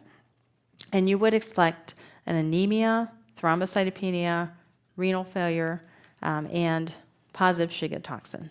Very good. Okay, so now the next part is hereditary kidney diseases. First one being thin basement membrane disease, which is benign. We've called it for years benign familial hematuria, but the true name right now, based on the pathology, is thin basement membrane disease. And it's named for that here's a capillary loop. Sorry to show you all this pathology. It's just cool. So here's a normal glomerular basement membrane, and this one you can see is just really, really, really thin. So it's a genetic problem with collagen. It's very common. It's a dominant condition. And the family history you'll get is that mom and the aunt and the uncle and the grandma and the great-grandma all had blood in the urine, and they've always been fine. Okay, so this thin basement membrane allows red blood cells to get out to a degree, but doesn't cause any long-term trouble. All right. So it's a clinical diagnosis. We often don't do the biopsy. We survey over time. Rarely this could turn into something, I suppose, or we might be wrong on our family history, so we do watch these patients over time. They have an excellent prognosis. These folks do not have an excellent prognosis. This is Alport syndrome, which you've all heard of. Just starting with the pathology, again, normal here. Look at this mess. This is a big mess, and you can see why this might be a more severe disorder. This is also a collagen problem where you get this really thickened, messed up glomerular basement membrane, and over time lose kidney function. So most of the time this is X-linked, so males are more severely affected. The mother may have hematuria. The boy in his youth will develop hematuria, proteinuria, and loss of kidney function.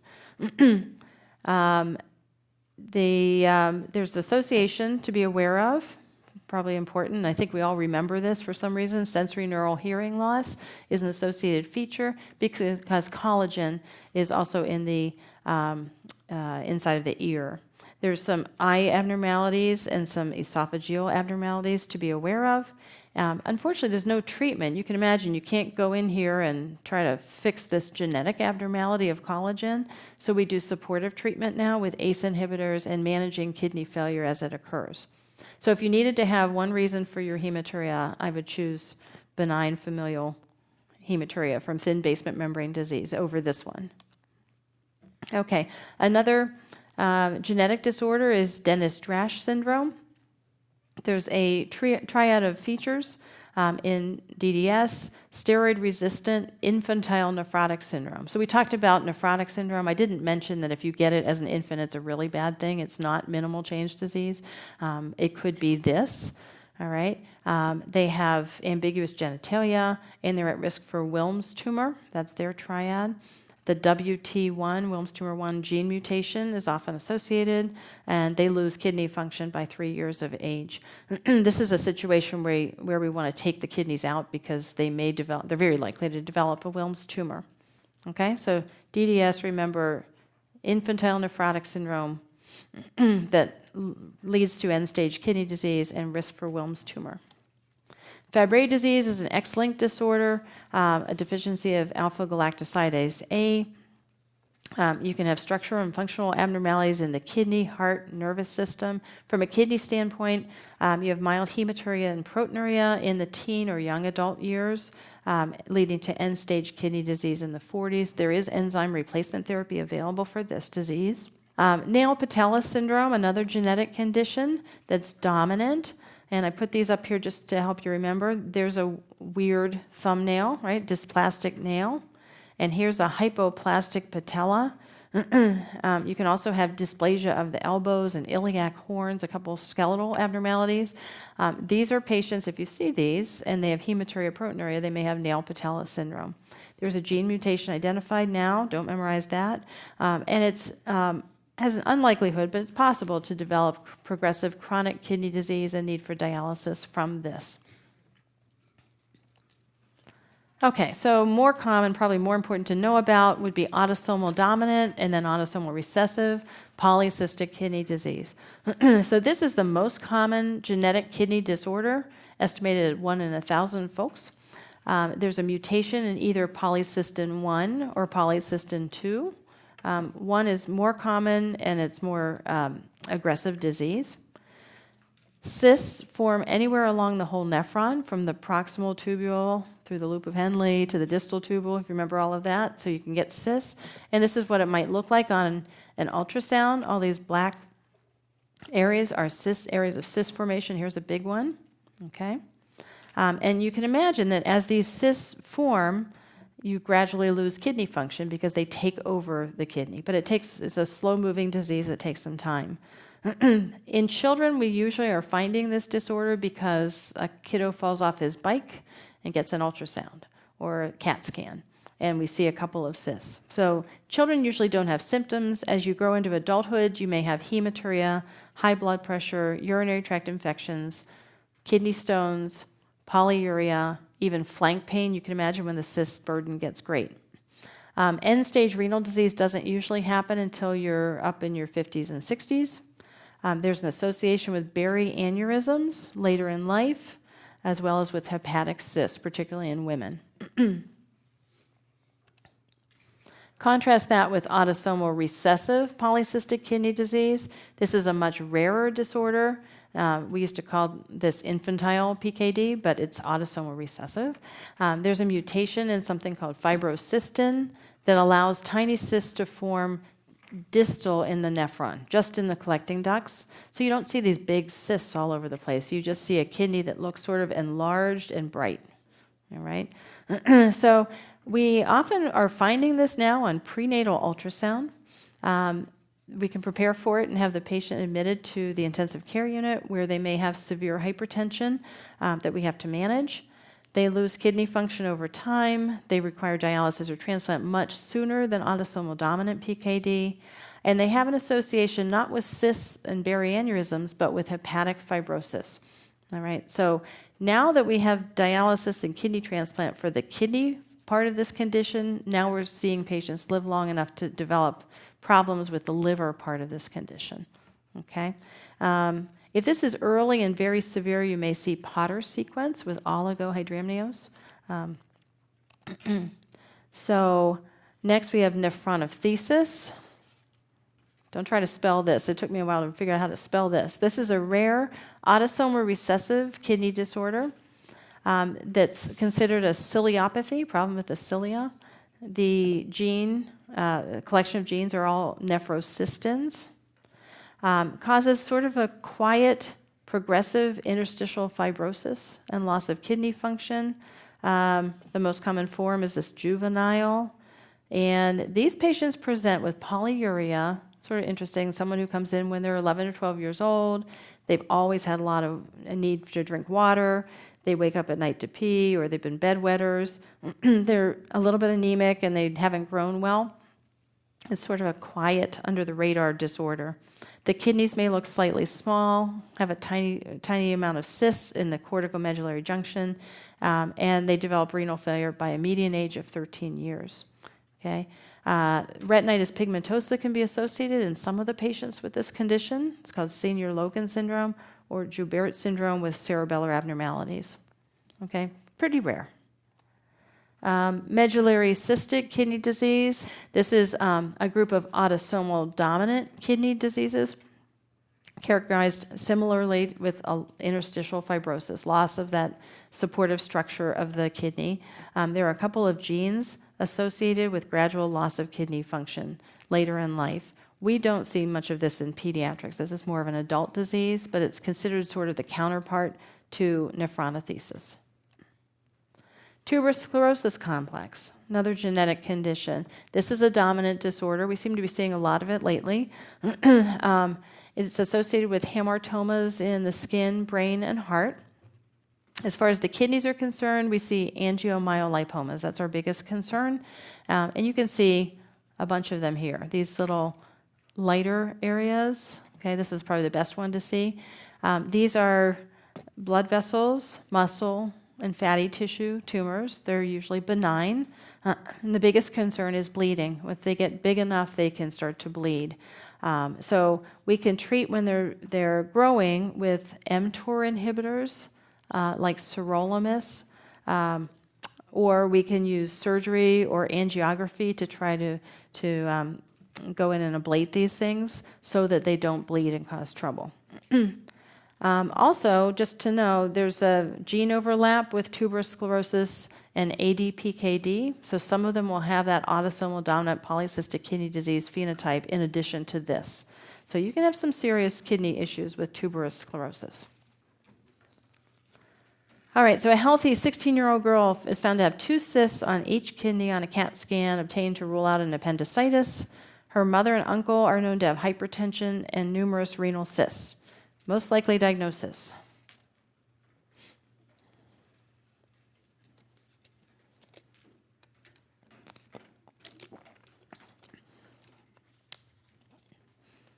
Very good. So this is autosomal dominant polycystic kidney disease. And this is how we find it. Perfect. All right, let's move into congenital urinary tract disorders. And the name we use now for this is congenital anomalies of the kidney and urinary tract, CACUT. Don't love the name, but that's what we use. There are over 30 genes that have been linked to urinary tract malformations. Probably this continues to increase. There are a spectrum of conditions. Just think of any way the kidneys or urinary tract could maldevelop. So you may not develop a kidney. You have renal agenesis. They may not develop well, or they're not big enough. That's hypoplasia and dysplasia. There's something called a multicystic dysplastic kidney. You've heard of horseshoe kidneys, like you might see in Turner syndrome, a kidney that's located in the wrong place. It's ectopic, like a pelvic kidney.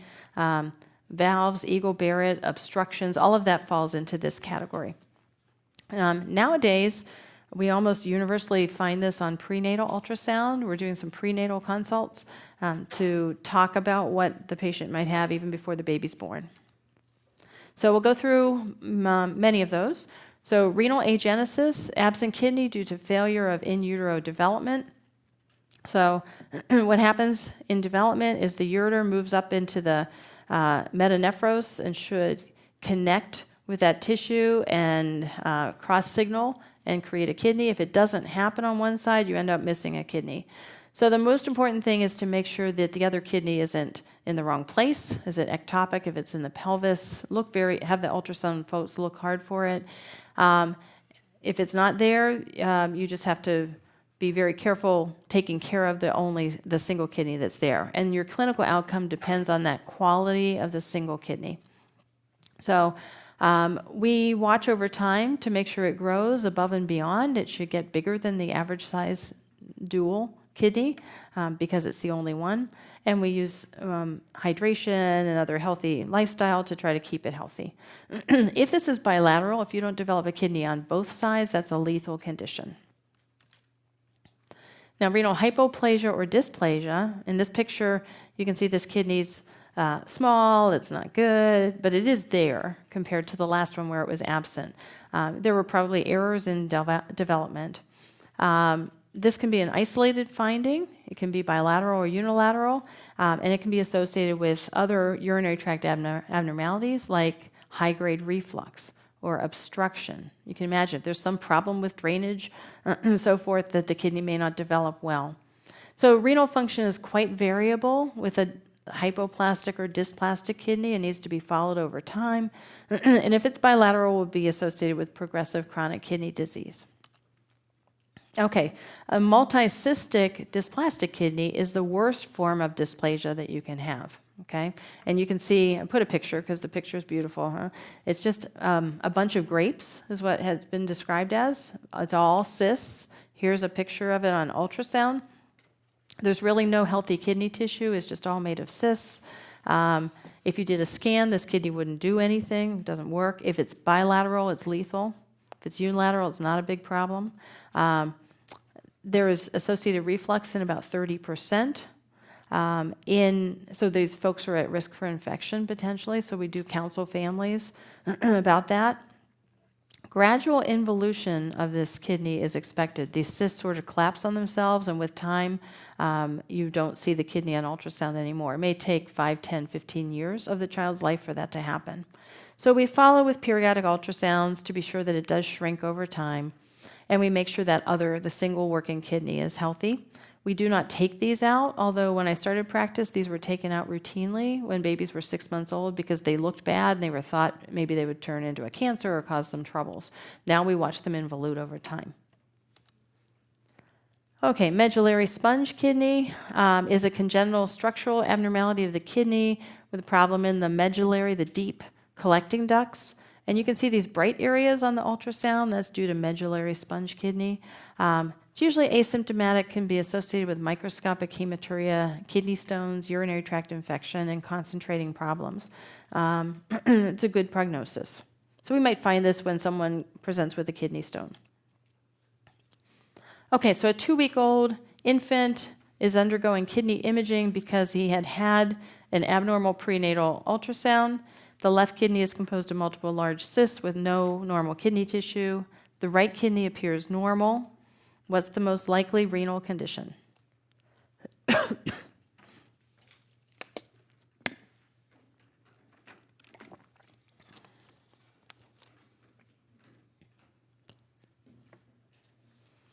All right, so very good. So multicystic dysplastic kidney. So this is very common. Be aware that prenatal ultrasonographers will sometimes call it on their report polycystic kidney and get people concerned about choice C here. But this is clearly one kidney, bunch of grapes, multicystic dysplastic kidney will regress over time. Perfect. Okay, so vesicoureteral reflux. We've all heard of a congenital condition where there is backwards flow of urine from the bladder up to the ureters and into the renal pelvis, usually with voiding. So it accounts for a significant portion of prenatal hydronephrosis. It's asymptomatic if you find it on a fetal or postnatal ultrasound, but it can be associated with symptom of a urinary tract infection. There's a high rate of spontaneous resolution. The bladder grows with time. The angle at which the ureter goes into the bladder improves. So lower grades of reflux that you can see here with just a little bit of movement of urine up into the urinary tract usually resolves over time. These are more problematic, higher grades. Okay, so these are some of the resolution statistics here. The risk, again, of reflux is recurrent urinary tract infections and the damage that they cause, like high blood pressure or loss of kidney function. We don't look for this as much as we used to look for it because of the new UTI guidelines. But when we do find it, we might see an VCUG. As you can see, there's the bladder, here's the urethra, and here is bilateral high-grade reflux. That urine should not be going up there like it is. Okay, so urologists can offer endoscopic treatment to try to fix the UV junction so it's a little bit tighter and doesn't allow reflux, or they can do definitive surgery. Okay, so UPJ obstruction, ureteropelvic junction obstruction, that's up toward the kidney. You can see there's a tightening or a kinking or something going on there that's causing hydronephrosis. Usually this would be moderate or severe hydronephrosis, either on a prenatal ultrasound or postnatal ultrasound. It can be because this musculature is narrowed itself, or there's something extrinsically compressing, like a blood vessel going across and kinking the ureter. It's the most common cause of a flank mass and hydronephrosis severe hydronephrosis in a newborn.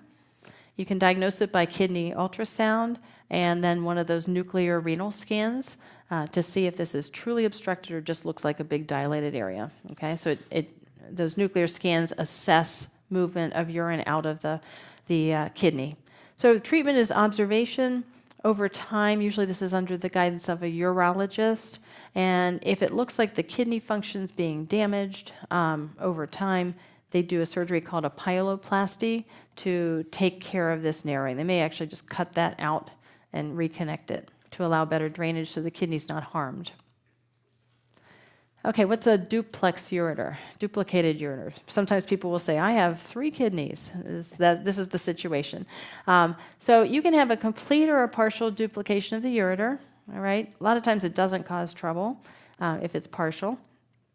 If it's complete, it might cause trouble. So this is a picture of a complete one where this ureter goes down and inserts in one spot, and then the other ureter inserts in another spot. If that's the case, it may be associated with a ureterocele. I'll show you a picture in a minute. Oftentimes this is asymptomatic. You may just find it on an ultrasound. They may say there's a duplicated collecting system. But if it's associated with other abnormalities like a ureterocele, you may have trouble with incontinence, flank pain, mass, or urinary tract infection. Okay? If it's a symptomatic situation, urologic surgery is needed. Here's that ureterocele that I alluded to. So that's this. See the duplicated collecting system and then a big outpouching of the ureter into the bladder. It's usually associated with the upper pole kidney, that little nubbin up there. It can cause obstruction. You can imagine the urine can't get out because this thing is there, and that sets you up for urinary tract infection. More common in females than males, much more common in females than males, and this is a surgical condition for a urologist to take care of. A megaureter is much less common. It's marked dilatation of a ureter that you can be born with. It can be related to reflux. It can be related to just how the ureter was formed and there's no reflux. It's often asymptomatic, and if symptomatic, requires urologic surgery. So it is what it sounds like. Neurogenic bladder is a bladder that has neurologic dysfunction leading to urinary retention and or incontinence. It can be associated with spina bifida or other spinal cord abnormalities or injuries. You can have associated incontinence, urinary tract infection, obstruction, bladder mass, if the bladder is not emptying well. Your diagnosis is by ultrasound and VCUG. And treatment by urologists would include intermittent catheterization, right, which families are trained to do. Or if they can't do that, there are different types of diversion surgeries that a urologist can do if the bladder doesn't empty. So your spina bifida patients may be self-catheterizing and so forth because of neurogenic bladder. Posterior urethral valves. So this is a situation where obstructing leaflets in the prostatic region of the male urethra don't resolve like they should during development, and they obstruct, and you end up with a big dilated proximal urethra here, and then the bladder becomes trabeculated because it's trying very hard to get the urine out through an obstruction. So even in utero, you end up with a bad bladder, hydronephrosis, and bad kidneys. So this may be seen by a severe prenatal hydronephrosis or postnatally by urinary tract infection, incontinence, poor urinary stream, bladder dysfunction. So there's associated renal dysplasia, and a proportion of these boys, because this is only boys, will end up with end-stage kidney disease, needing dialysis or transplant. Diagnosis by VCUG, as you can see here, right? And treatment is initially get a catheter in there, past those valves, and drain the urinary tract, and then ablate the valves. A urologist can go in with a laser and take care of them, do some sort of vesicostomy or other diversion if needed, and then take care of the chronic kidney disease. It's important to know that boys who have such a bad setup like this with chronic obstruction, their bladder will never be good. So they may have long-term bladder issues, delayed toilet training, incontinence, and so forth. Okay, prune belly, or also known as Eagle-Barrett syndrome, is another congenital condition, and you can see why it got its name, prune belly syndrome. This is very rare, but it's a triad of deficient abdominal musculature. If you see this, you know what you have, okay? Cryptorchidism, because the testes cannot descend properly in that sort of a belly. And then the urinary tract isn't normal, right? So it's dilated, the kidneys don't develop well, and so forth. So that's your triad. It's basically boys. There are some variants that are seen in girls. And if severe, you have oligohydramnios and abnormal prenatal ultrasound. Some develop end-stage kidney disease, need a transplant. And our treatment is supportive care of chronic kidney disease, no surgery to do for this. There's no obstruction that we can find once the baby's born. The only surgery that's offered later is actually a tummy tuck. This gets a little bit better as the boys get older, but they sometimes need this extra skin taken off. Okay, so another one of our types of chronic kidney disease.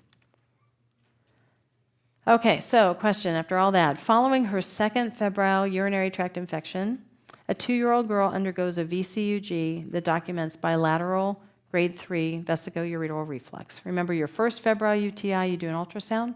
If that's normal, you don't need a VCUG, but if you have a second febrile UTI, that's when you go ahead and get your VCUG. So your recommendations for her with bilateral grade 3 VUR include all of the following except.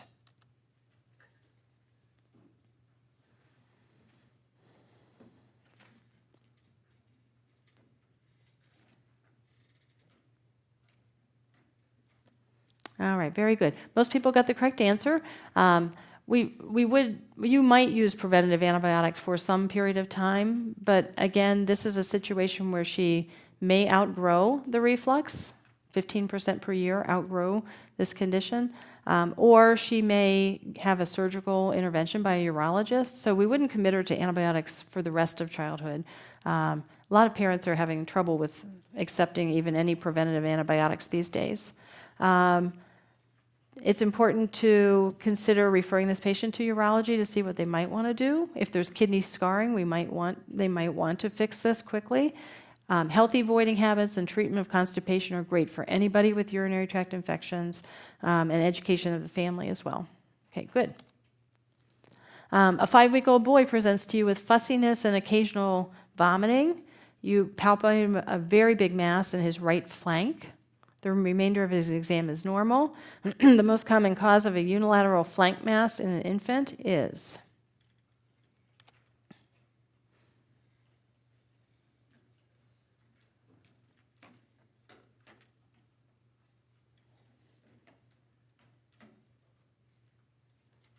Okay, very good. So most everybody got ureteropelvic junction obstruction. Posterior urethral valves, Wilms tumor, both of those could cause mass like he has, absolutely. But the most common one would be UPJ obstruction. A newborn boy with posterior urethral valves has had a successful valve ablation, so his urinary tract is as good as it can be at the moment. What do you tell his parents?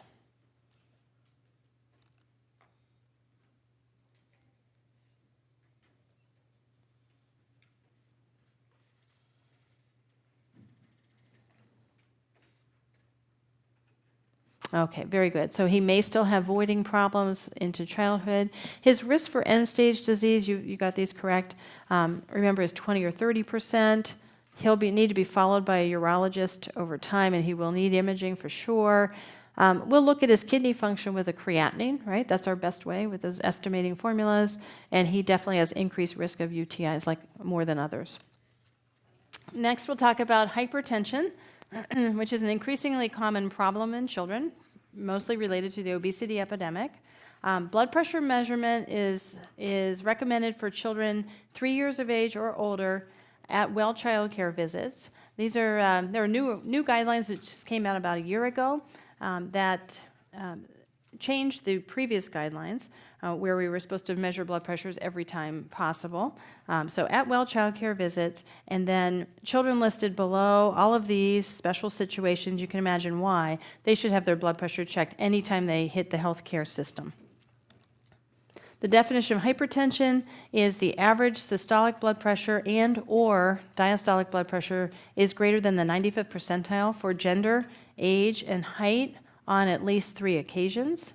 There are multiple surveys showing high hypertension prevalence, even up to 10% in particular populations, in especially obese children.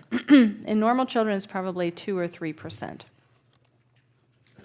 So classification of blood pressure, this is from the newer guidelines, makes it a little bit easier for your teenage kids, 13 years and greater than or equal to, normal blood pressure less than 120 over 80, elevated between 120 over 80 to 130 over 80, stage 1, 130 over 80 to 140 over 90, and then stage 2, greater than 140 over 90. So you can remember this for kids over age 13, and for those 1 to 13 years of age, you have these percentiles. So memorize this chart, please, everybody. So this is from the most recent report, and it's quite complicated, and we all hope that we have electronic health records that will shoot out your patient's blood pressure is at the 75th percentile or something like that to help us. But you can look at charts, reference charts, to look at the height, the age, and the gender to try to figure out what percentile your patient's blood pressure might be. Okay, so if you have someone who has confirmed elevated blood pressure on 3 occasions, you can consider them to have hypertension. The most common form of hypertension in children these days is primary hypertension, mostly related to obese teenagers. These are the older children, teens who are overweight, obese, mildly elevated blood pressures of gradual onset. They may have a positive family history for hypertension, and primary hypertension is felt to have both genetic and environmental factors.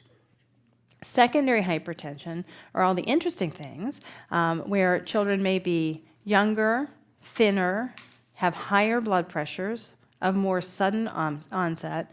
They're more likely to have symptomatology. There may not be a family history, and that's where we search for an underlying medical cause. Okay, so remember primary and secondary. It used to be most pediatric hypertension was secondary.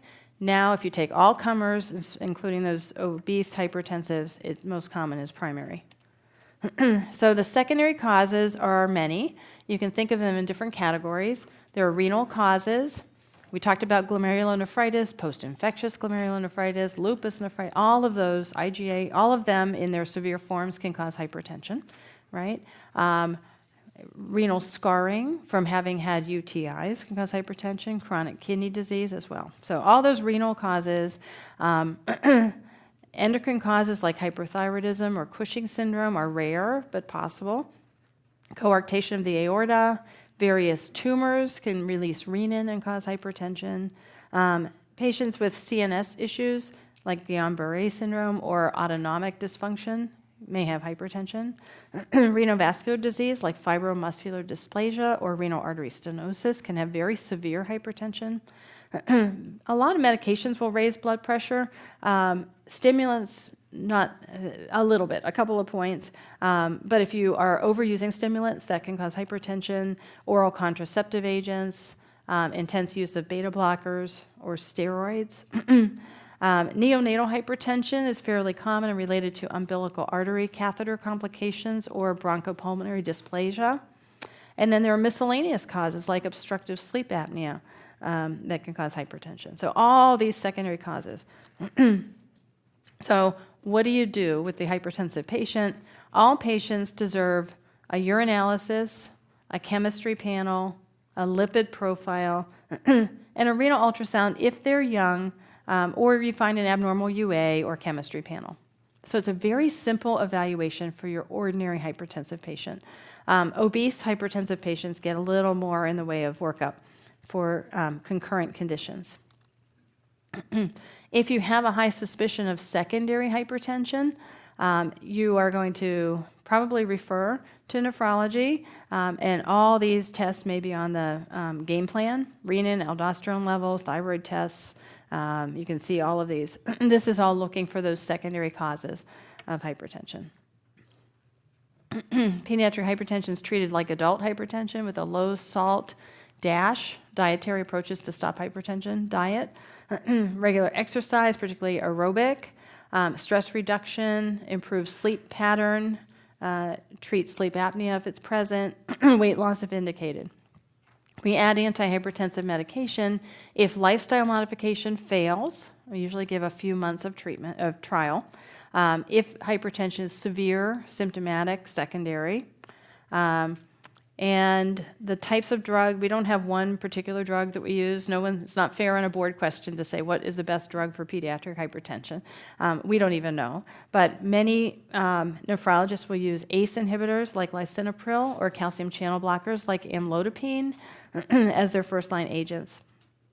Echocardiogram is indicated now to assess the left ventricular mass to see if there's thickening that you might get if the heart has worked too long against an elevated systemic blood pressure. So anytime you start blood pressure medicine, you need a baseline echocardiogram. Okay, so a thin, previously healthy 6-year-old girl is seen for evaluation of headaches, and her blood pressure is 140/90. What's the least likely cause of her hypertension?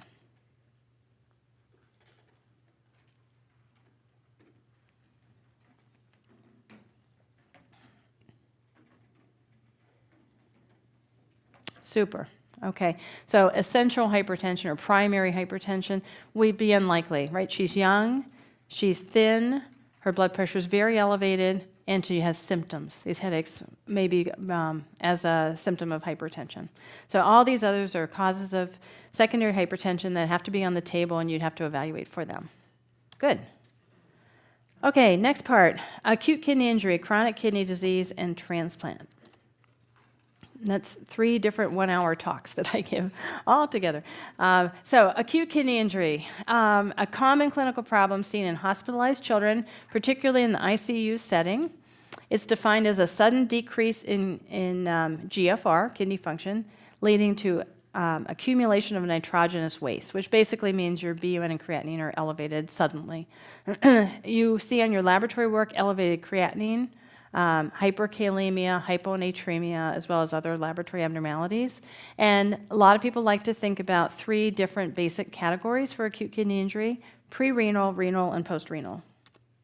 So each of those in turn, pre-renal, acute kidney injury, all of these types of conditions have in common that there's impaired renal blood flow that leads to impairment of kidney function. So anything you can think of that doesn't perfuse the kidneys well is on the table here. So volume depletion from dehydration, hemorrhage, overuse of diuretics, burns, shock. Or you may have situations where your total body volumes actually expanded, but your intravascular volumes decreased, like heart failure, cirrhosis, hepatorenal syndrome, nephrotic syndrome. They can all cause pre-renal, even though your body is fluid overloaded. Any type of peripheral vasodilation may underperfuse the kidney, sepsis, anaphylaxis. And certain medications will underperfuse the kidneys as well. ACE inhibitors, use of NSAIDs, cyclosporin, tacrolimus, medicines we use for transplant, or nephrotic syndrome. So all of those in an at-risk patient can cause pre-renal. So what's important to know is if you can improve the renal blood flow, you'd expect your creatinine to come down very quickly. You can fix this in 24 to 48 hours. That's pre-renal. Now, renal is more complicated. This implies that there's intrinsic injury within the kidney. If you did a kidney biopsy, which you often would not, but if you did, you'd see something going on in there, really. So glomerulonephritis, all the forms we talked about, would be in this category. Acute interstitial nephritis, which may be an allergic reaction to a drug like a cephalosporin, that would fall in this category. Your TMAs, like your STEC-HUS. Thromboses of your major vessels, so renal vein or arterial thrombosis would be here. Some medications or tumor lysis syndrome can cause obstruction within the tubules. And ATN caused by ischemia, nephrotoxins, sepsis, or rhabdo. So let's talk about 2 of those first. Tumor lysis syndrome. The clinical features of this are that you either have a huge cell burden or you have initiated chemotherapy and you have cell breakdown because of the chemotherapy from your tumor. And these cells are very high in uric acid and phosphate. So breaking down the cells spills us out, and those substances are filtered, go into the tubules, and actually injure and obstruct the tubules, causing ATN. So tumor lysis syndrome causes trouble via ATN. So prevention and treatment include vigorous hydration, so you flush these things out, right? Allopurinol, and more recently rasburicase, which will lower your uric acid to very, very minimal levels, and it's been a hugely important medication in preventing tumor lysis syndrome. Alkalinization in urine can be considered, and then dialysis if needed. So that's tumor lysis syndrome. The other one to bring out a little bit further is rhabdomyolysis, that's something else that can cause ATN. This can follow severe exertion, like I mentioned, CrossFit, and so forth, trauma, viral illness, severe electrolyte disturbances, and then cocaine and designer drugs can actually cause rhabdo. We're finding more of that. Genetic myopathies, or even as a complication of statins. So the pathophysiology is that myoglobin is released from the muscles due to breakdown. It gets filtered through the glomerulus, and it's toxic to the tubules, causing ATN. Your diagnosis is a markedly elevated CPK, so we're not talking 500 or 1,000, we're talking in the tens of thousands, even hundreds of thousands. Urine myoglobin will measure as positive, and the urine, again, will have large blood, but you won't see any red blood cells. That's the giveaway. Heme is there, but no red cells. And treatment is volume expansion, urinary alkalization, and support with dialysis. Okay, so that's all renal. So we did pre-renal, we did renal. Now this is post-renal. This is acute kidney injury because there's a problem with drainage, right? There's obstruction of the urinary tract.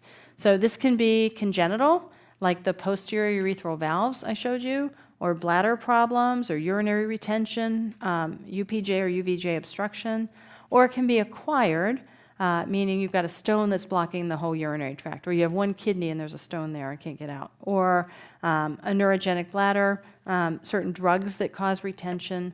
Even severe constipation can cause post-renal acute kidney injury. And the treatment for this is to relieve the obstruction, drain the urinary tract, and then things will get better quickly. Okay, so urine can be helpful, urine electrolytes can be helpful in defining mostly pre-renal versus renal. I want you to focus on these two. So if you are pre-renal, you're simply underperfusing your kidney due to volume depletion or medication and so forth. Your urine sodium will be low and your fractional excretion of sodium will be very low. Your urine will be concentrated, and the urine will look, have a high specific gravity, and really doesn't have too much in there, right? There's no hematuria, proteinuria. The kidney's doing the healthy thing and holding on to the filtrate.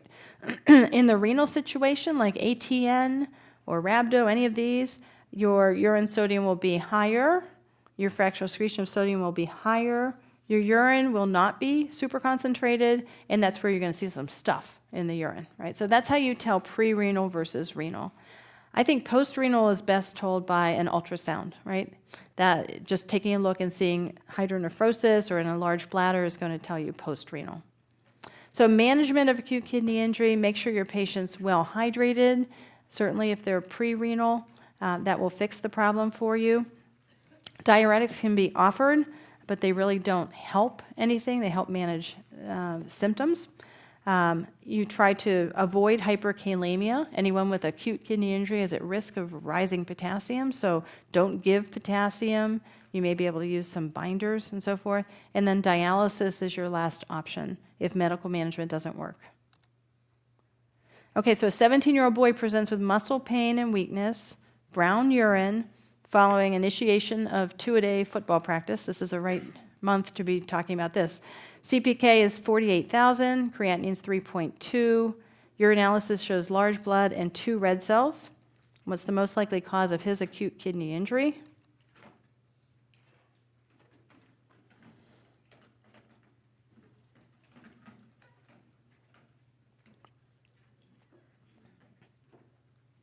All right, very good. Just about everybody got ATN caused by rhabdomyolysis from the myoglobin affecting the tubules and causing damage. Very good. Okay, so that was acute kidney injury. You can also have chronic kidney disease. And this is defined as an abnormal GFR for at least 3 months, so a much more longer condition. You could also have a normal GFR, but something wrong with your urine or your imaging, and that would also qualify as chronic kidney disease. But it has to be there for 3 months. It's considered a progressive disorder, often leading to gradual loss of kidney function over time. 10 to 20% of adults, mostly the elderly, it's not 10% in this room, but 10% of adults are felt to have chronic kidney disease. The most common causes are diabetes and hypertension. It's a less common condition in children. So there are 5 stages of chronic kidney disease. I don't know that you need to memorize these numbers, but just be aware, most patients who have CKD are in these early stages, okay? And the tip of the iceberg is the more severe stage 5, where you need dialysis or transplant for kidney failure, okay? And this is all, remember I told you about the estimating formula for GFR? This is all based on that estimating formula. What causes CKD in children? It's not diabetes and hypertension. It's the CKUT, the congenital anomalies of the kidney and urinary tract, right? The dysplastic kidneys and the posterior urethral valves and the Eagle-Barrett syndrome. All of those are what are our bread and butter. Secondly, glomerulonephritis. It causes a fair proportion. Steroid-resistant nephrotic syndrome, like the FSGS I showed you, or nephrotic syndrome in that first year of life. Someone who's had a severe damage, severe acute kidney injury, especially those requiring dialysis, may not fully recover kidney function, and then they've got CKD. There's some hereditary disorders like polycystic kidney disease and Alport that we spoke of, and there are others. So, oh my goodness, so there are so many complications of chronic kidney disease, from CNS to electrolyte to anemia and so forth. They all have different features and different treatments, and I'm not going to go through the whole table for you. You can look at these, but we do manage a whole lot of different complications, usually after stage 3 to 4 kidney disease. These complications don't happen in the early stages of CKD, stage 1 and 2. The treatment of choice for a child with chronic kidney disease that progresses from stage 1 to stage 5 is kidney transplant.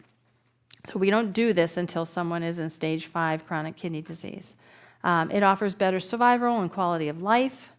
It may be preemptive, meaning you could have someone who is medically managed for their kidney issues, and then when the time is right, gets a transplant. Or you may have a supportive period of dialysis. You don't have to have dialysis before you get a transplant.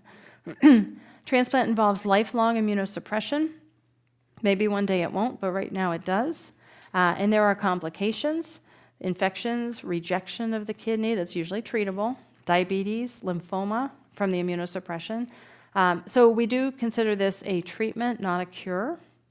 There are more technical issues in young children, because you imagine the vessels are smaller, and there's more trouble with rejection in teenagers, probably related to non-adherence.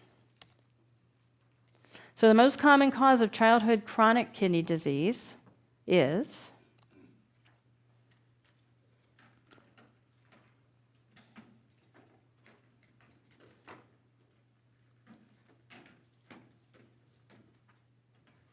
very good. It's those congenital anomalies, followed by glomerulonephritis.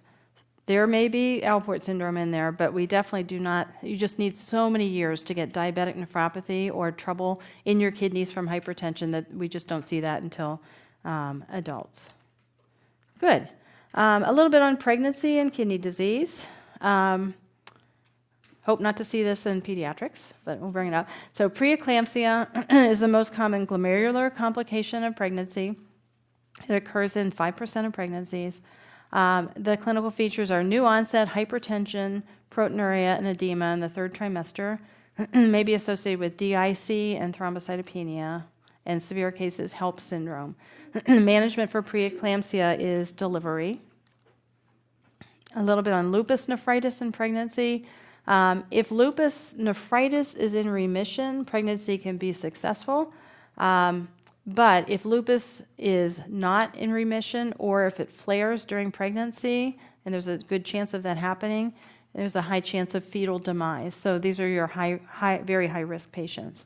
Lupus patients who become pregnant should be screened for lupus anticoagulant, antiphospholipid antibody, and certainly the SSA, SSB antibodies. And know that antibodies can cross the placenta and give newborns transient manifestations of lupus. What about pregnancy and chronic kidney disease? If you have good kidney function, creatinine less than 2, and normal blood pressure, you're probably going to do fine. You may have an increased risk of having preeclampsia.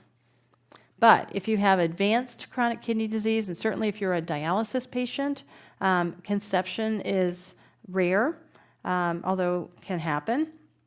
And there's an increased risk of prematurity and poor fetal outcome. If you're a stable transplant patient, usually they ask you to wait a couple years before you would consider having a baby after you've had a kidney transplant. If your creatinine is well maintained, you have a good pregnancy outcome. You're high risk, and you may require changing of your immunosuppression medication. Okay, kidney stones and urinary tract infections. This is a hodgepodge, and they're all orders here.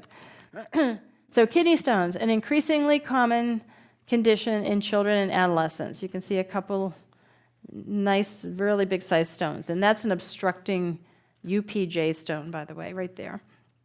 Okay, this the incidence has increased probably 7-fold over the last 15 years. Not quite sure why. Maybe our diet. These may present as an incidental finding. Someone has an imaging study and they happen to see a stone. Non-specific abdominal pain, especially in your younger kids. And then they can present with what adults would get as renal colic and flank pain. macroscopic hematuria, or dysuria. So what causes stones? The most common type of stone is calcium oxalate. If you ask patients about what kind of stone they have, they always say calcium, but truly the most common type of stone is calcium oxalate. There are different patterns that can increase your risk of getting a calcium oxalate stone. Bear with me here. The first is hypercalciuria. All right, that's most common. This can be a genetic predisposition, so your family of stone formers has a child, and the child now has a stone. It may be a genetic predisposition. It may be brought out by high sodium diet, which again I think is a feature that we are seeing now. In your neonates in the NICU who get loop diuretics for BPD, that can bring out stones. Passing a lot of sodium down the tubule drags calcium with it. You can think of it that way. Rarely in children do we see hypercalcemic states like hyperparathyroidism causing stones, but it can. And we mentioned before, distal RTA can lead to stones as well as sarcoidosis. So it may be a problem with too much calcium, and that's why calcium and oxalate are joining to make stones. It may be a problem with too much oxalate, and although the calcium is normal. And that's more uncommon, but if you take excessive vitamin D, ethylene glycol, or you have inflammatory bowel disease, you may hyperabsorb oxalate and lead to stones. Uric acid can act as a nidus, and low citrate can allow calcium and oxalate to bind each other. So those are all risk factors for calcium oxalate stones, the most common. Calcium phosphate stones occur in distal RTA because of the alkaline urine, promotes the precipitation. We also see this these days with individuals with seizures who are getting Topamax or the ketogenic diet. So some people will try to prophylax them because these stones are so common in the population. Struvite stones are rare. Those are the infection-related staghorn calculi.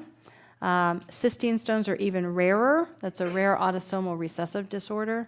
And uric acid stones are pretty rare in children as well, except in special circumstances. So if you have stones or suspect stones, how do you look at it? Renal ultrasound is the easiest test. Here's a picture. It's nice when they put all these X's everywhere to tell you there's the stone. It's a big, bright white area with usually a little bit of shadowing. See that shadow coming out? So that's great if you have a big stone, but it may miss teeny tiny stones or stones in the ureter. Another test that's available is a non-contrast CT. Highest sensitivity, but it includes radiation, so you have to think about when you want to use that. Urinalysis may be helpful. Most people feel if you are passing a stone and it's a problem, giving you the abdominal pain, you will see hematuria. And then if you don't see hematuria, the stone is probably not your problem. Urine culture to be sure you don't have a concurrent infection. If you can grab a stone, you send it for analysis and see if it's indeed made of calcium oxalate, calcium phosphate, or something else. Nephrologists get involved in trying to figure out why you make stones to help prevent future stones. So serum studies to be sure you don't have renal tubular acidosis, hypercalcemia, so forth. And then 24-hour urine studies to look at all those different things to see if you have a stone setup with risk factors.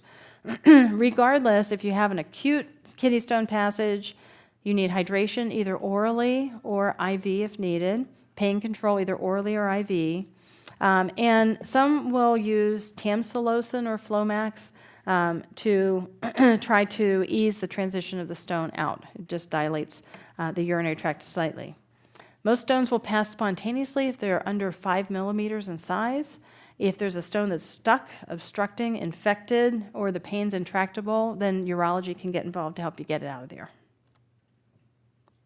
There are specific preventative strategies, and I just want to point out here that the one thing you don't want to do is do low calcium intake, even if you have a calcium anything stone. You don't want to reduce your calcium intake. What you'll set yourself up for if you do that is osteopenia, right? Calcium's going out in the urine, it's coming from your bones. So you need to take a normal calcium intake, all right? High fluid volume is important in any type of stone prevention. So a healthy 8-year-old girl has severe right-sided abdominal pain and vomiting. She's hospitalized. She passes a stone, and you're going to send it for analysis. What's the most likely composition of her stone?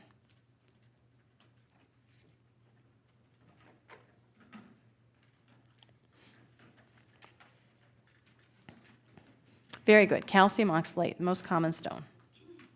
These others are pretty rare. Calcium phosphate would probably be your second choice here. All right, so that was stones. Urinary tract infection. So urinary tract infections can come as cystitis or pyelonephritis, right? Cystitis being a lower urinary tract infection or bladder infection. In that case, you have lower urinary tract symptoms, minimal or no systemic illness or fever. Pyelonephritis involves, by definition, movement to the kidneys. The infection's ascended, so there may be fever, flank pain, back pain, nausea, vomiting. These patients are ill. In neonates and infants, the symptoms are nonspecific. In children who are over 2, you may have more likelihood of them telling you it hurts when I pee, or they're potty trained and they're going back and forth to the bathroom frequently. It's easier to recognize. So diagnosis is starts with a urinalysis, which will give you a leukocyte esterase and nitrite. The two together are fairly sensitive and specific. Either one by itself, though, is low specificity. So you really want to, if you see both together, be suspicious. Seeing white blood cells in the urine suggests urinary tract infection, but you can see it in other conditions listed here. I mentioned in post-infectious GN, you see white cells. So it's not definitive. The gold standard is the urine culture. The colony counts that are needed to define positive culture in most cases are listed there. Don't use a bag for collection for diagnosing urinary tract infection because of the contamination. Most UTIs, especially first UTIs, are caused by E. coli, often P. fimbriated. And the other bugs that can cause UTI are listed here. When you get into weird bugs like Pseudomonas, you wonder if this is someone with an abnormal urinary tract or repeated infections. Risk factors. Being female is a risk factor because of the short urethra. Lifetime risk of having a UTI at some point is very high compared to males. Anatomic abnormalities. Listed here will set you up for UTI. The most common one is vesicoureteral reflux. All right. Don't underestimate the contribution of poor bowel habits, constipation, dysfunctional voiding. That's oftentimes our biggest problem. Having polycystic kidney disease, cysts in the kidneys, stones, indwelling catheters, being uncircumcised, having sexual activity, sexual abuse, pregnancy, those are all additional risk factors. So the imaging studies that we have, I mentioned before, renal ultrasounds indicated for the first febrile UTI as a good screen. A VCUG is indicated for the second febrile UTI or your first UTI if you find hydronephrosis, this abnormality, on your ultrasound. There is a different type of VCUG called a radionuclide VCUG, which is the most sensitive test. I like to think about it as a video versus the X-ray VCUG, which is more of snapshot, taking pictures. It doesn't give you as much ability to grade the reflux. It gives you a very broad category whether reflux is present or not. So it's not good for your first test. You want to stick with the X-ray VCUG and use this for follow-up testing. And then we have nuclear scans to look for scarring, which may help a urologist decide what to do. So treatment of UTI, empiric antibiotic therapy for a child who's symptomatic after you get your urinalysis and urine culture. It's important to get the urine culture, particularly if a patient is going to have recurrent UTIs. Focused treatment after your sensitivities are defined. Oral antibiotics are fine unless your patient is very young or toxic or vomiting or non-compliant family. Okay, and these are listed here, but you really have to look at your antibiograms from your hospitals, your local areas, to see which antibiotics are indicated and what resistance patterns you have. Okay, complications and prevention. The biggest complication to recurrent febrile UTIs is renal scarring. The more UTIs you have, or if you have reflux or other structural problems, you may develop scars on your kidneys, which can lead to risks of chronic kidney disease, right? High blood pressure or preeclampsia. To prevent UTIs, again, normal, healthy bowel habits, timed voiding. A lot of kids are discouraged from voiding regularly in school these days. So even writing a letter for them to go to school and go to the bathroom when they need to and hydrate well can be important. Double voiding is trying to do what you can to make sure the bladder is fully emptied, not rushing in the bathroom. Prophylactic antibiotics may be helpful for patients with reflux or just those with recurrent febrile UTIs, and urology may help you out. So an 8-month-old girl presents to the ED with fussiness, fever, and gross hematuria. You suspect a UTI. Before starting her on antibiotics, you would.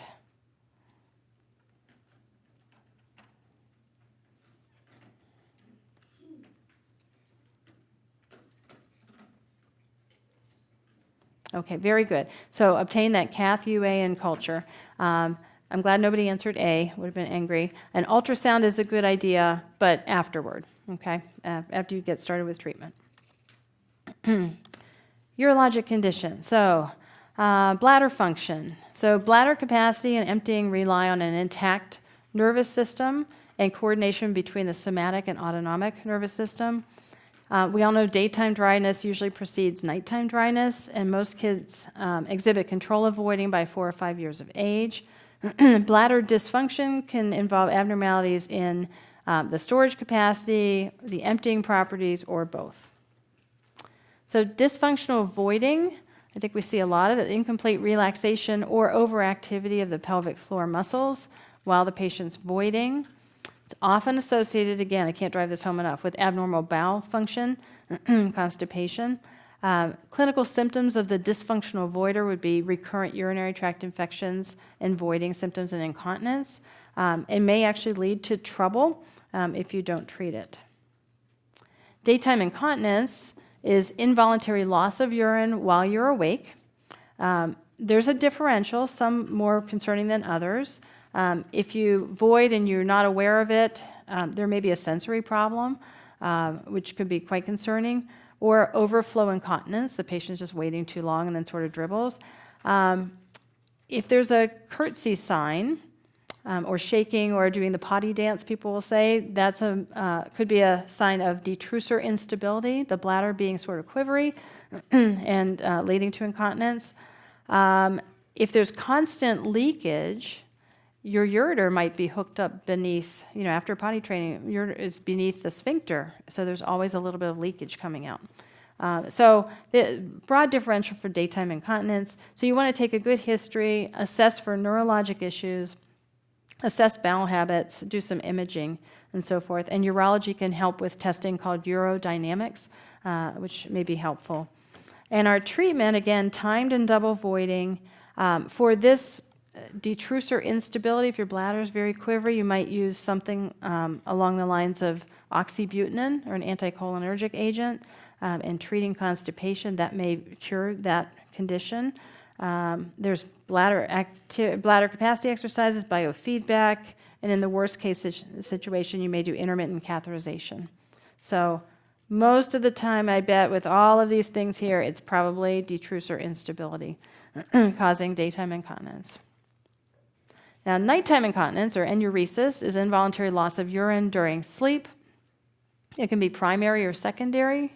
Primary would be enuresis in someone who has never been dry for 6 months or more, and secondary, somebody who has been dry for 6 months and then starts to wet again.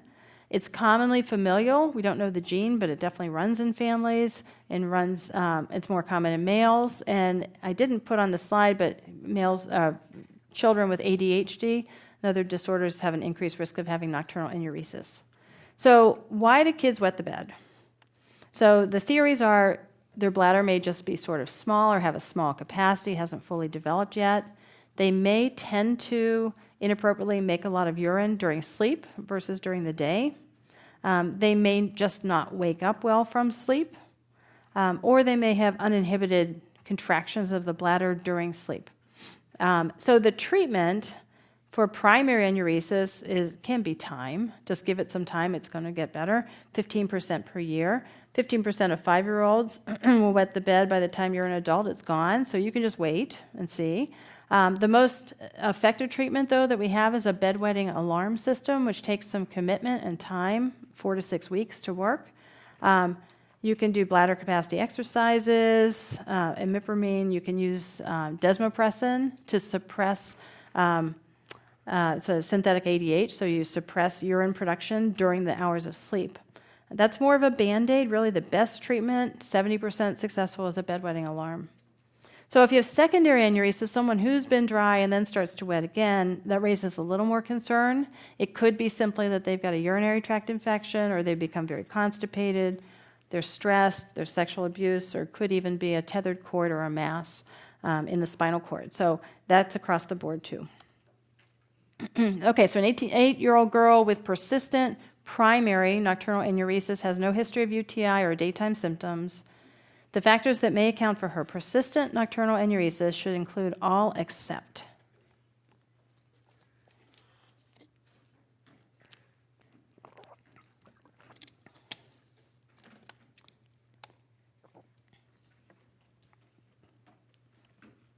Very good. So this would be on your list for somebody with secondary nocturnal enuresis, but all of these are more akin to primary enuresis. Very good.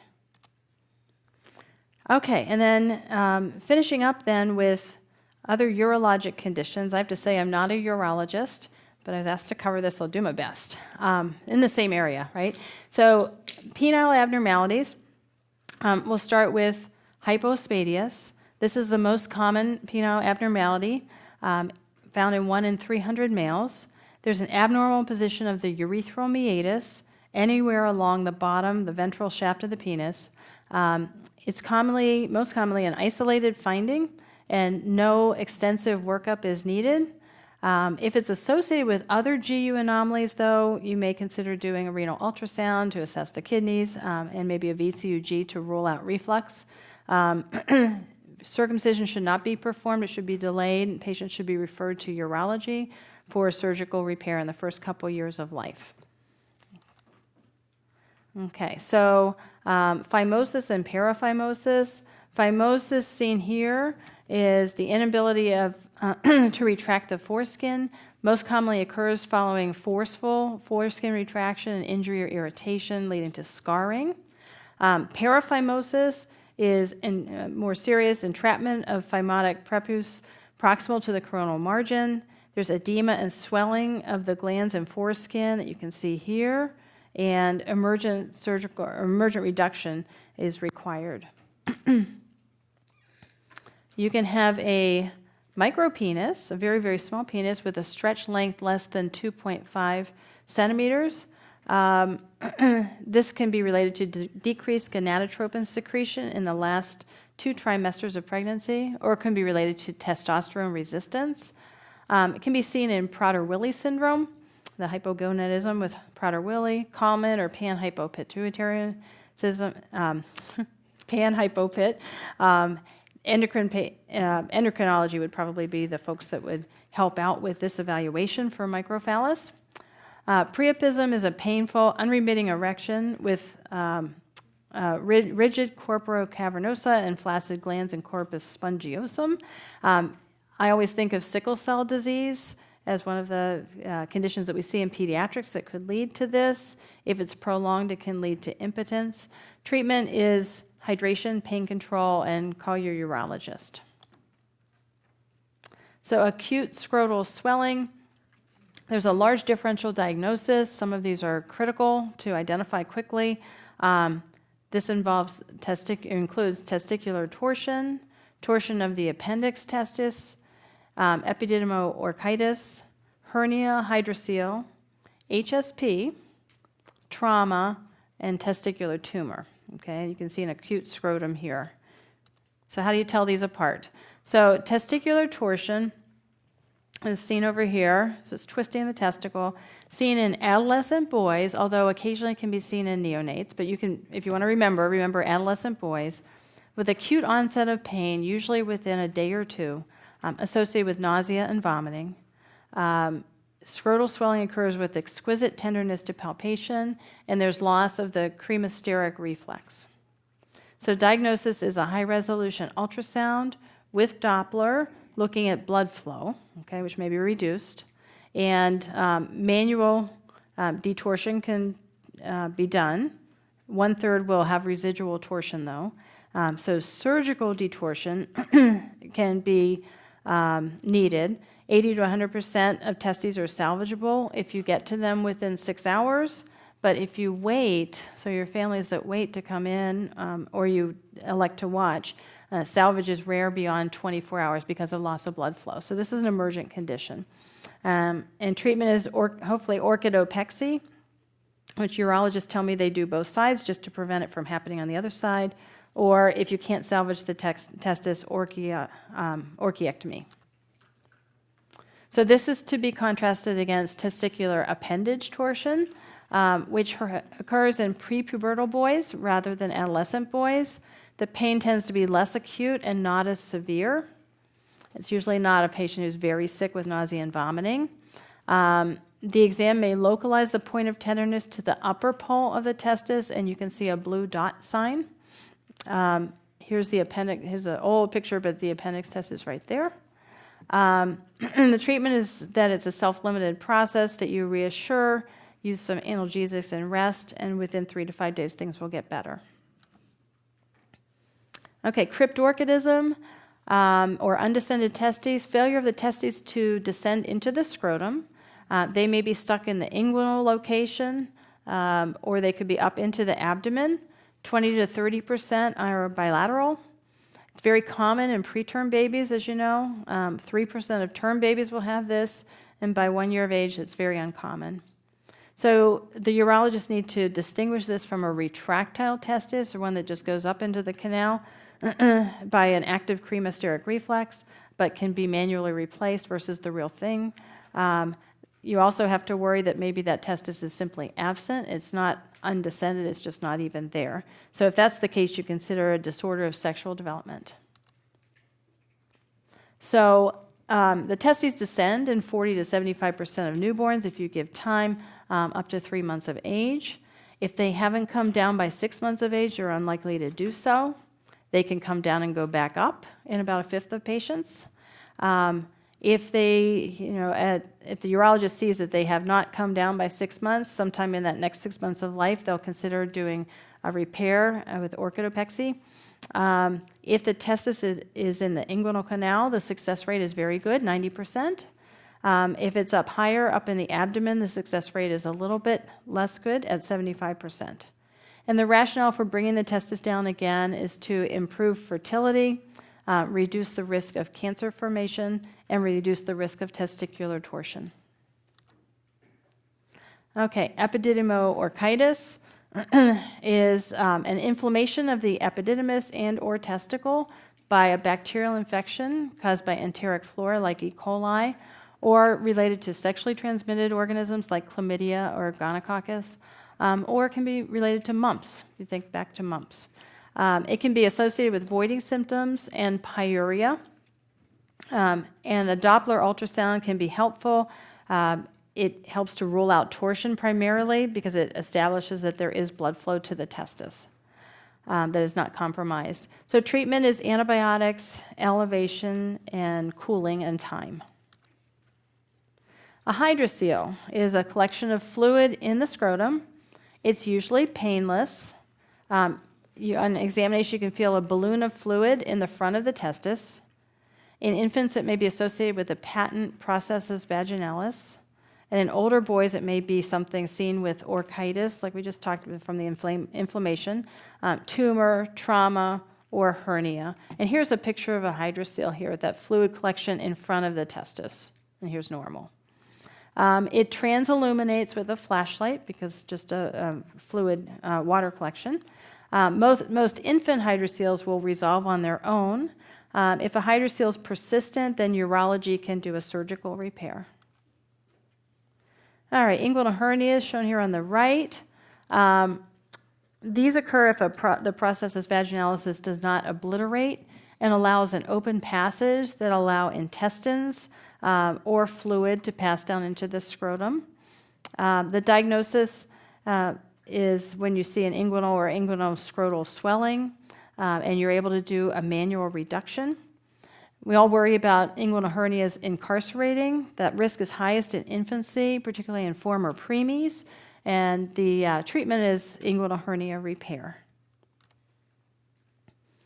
Varicocele are an abnormal dilation and tortuosity of the internal spermatic veins within the pampiniform plexus, and the description is a bag of worms, and I think you can see this little bag of worms right here. It's prevalent in surprisingly high number of adolescent boys, 15%, left greater than right. And because this extra blood flow increases the temperature, it can be associated with infertility at times. These folks should be referred to a urologist for assessment of testicular growth and need for repair.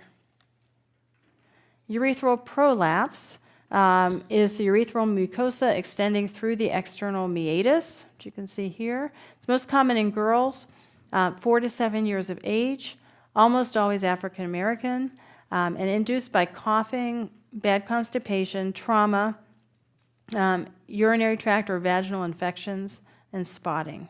And the diagnosis is that donut-shaped periurethral mass on visual inspection of the genitalia. So treatment can be trying to reduce it, using sitz baths, topical antibiotics, and surgical resection of the prolapsed portion of the urethra may be required. Vulvovaginitis is a nonspecific inflammation or infection of the perineum caused by poor hygiene, which we're seeing more in obese children, irritants like soaps, bubble baths, detergents, and tight-fitting clothing. The symptoms are vaginal itching, erythema, and odor. Sometimes people will come in with symptoms and it sounds like it's a urinary tract infection. Taking a visual inspection may be important to rule this out. Treatment is improving hygiene, again using sitz baths, removing the irritants to the perineum, and sometimes using topical antibiotics, antifungals, or steroids. Imperforate hymen is a congenital disorder where the hymen without an opening obstructs the vagina. And you can see an introital mass as a symptom, or I just recently saw a patient with acute urinary retention and severe hydronephrosis because of this obstruction. So if it goes unnoticed into the teenage years, you may have amenorrhea and then a cyclic pelvic pain because the girls are unable to have their periods, so they develop this pain on a monthly basis, and the treatment is a surgical hymenectomy. Labial adhesions. The labia minora adhere together in young girls aged 3 months to 6 years, possibly related to chronic inflammation or low estrogen levels. Usually there are no symptoms, although sometimes you see girls who have urinary dribbling. These may get better on their own with time. You can use petroleum jelly, estrogen creams, or at times surgical lysis of adhesions may be helpful. Okay, so after all that, a 14-year-old boy presents with acute onset of scrotal swelling and redness, accompanied by nausea and vomiting. He has no fever or dysuria.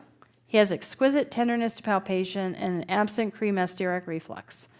This clinical picture is most consistent with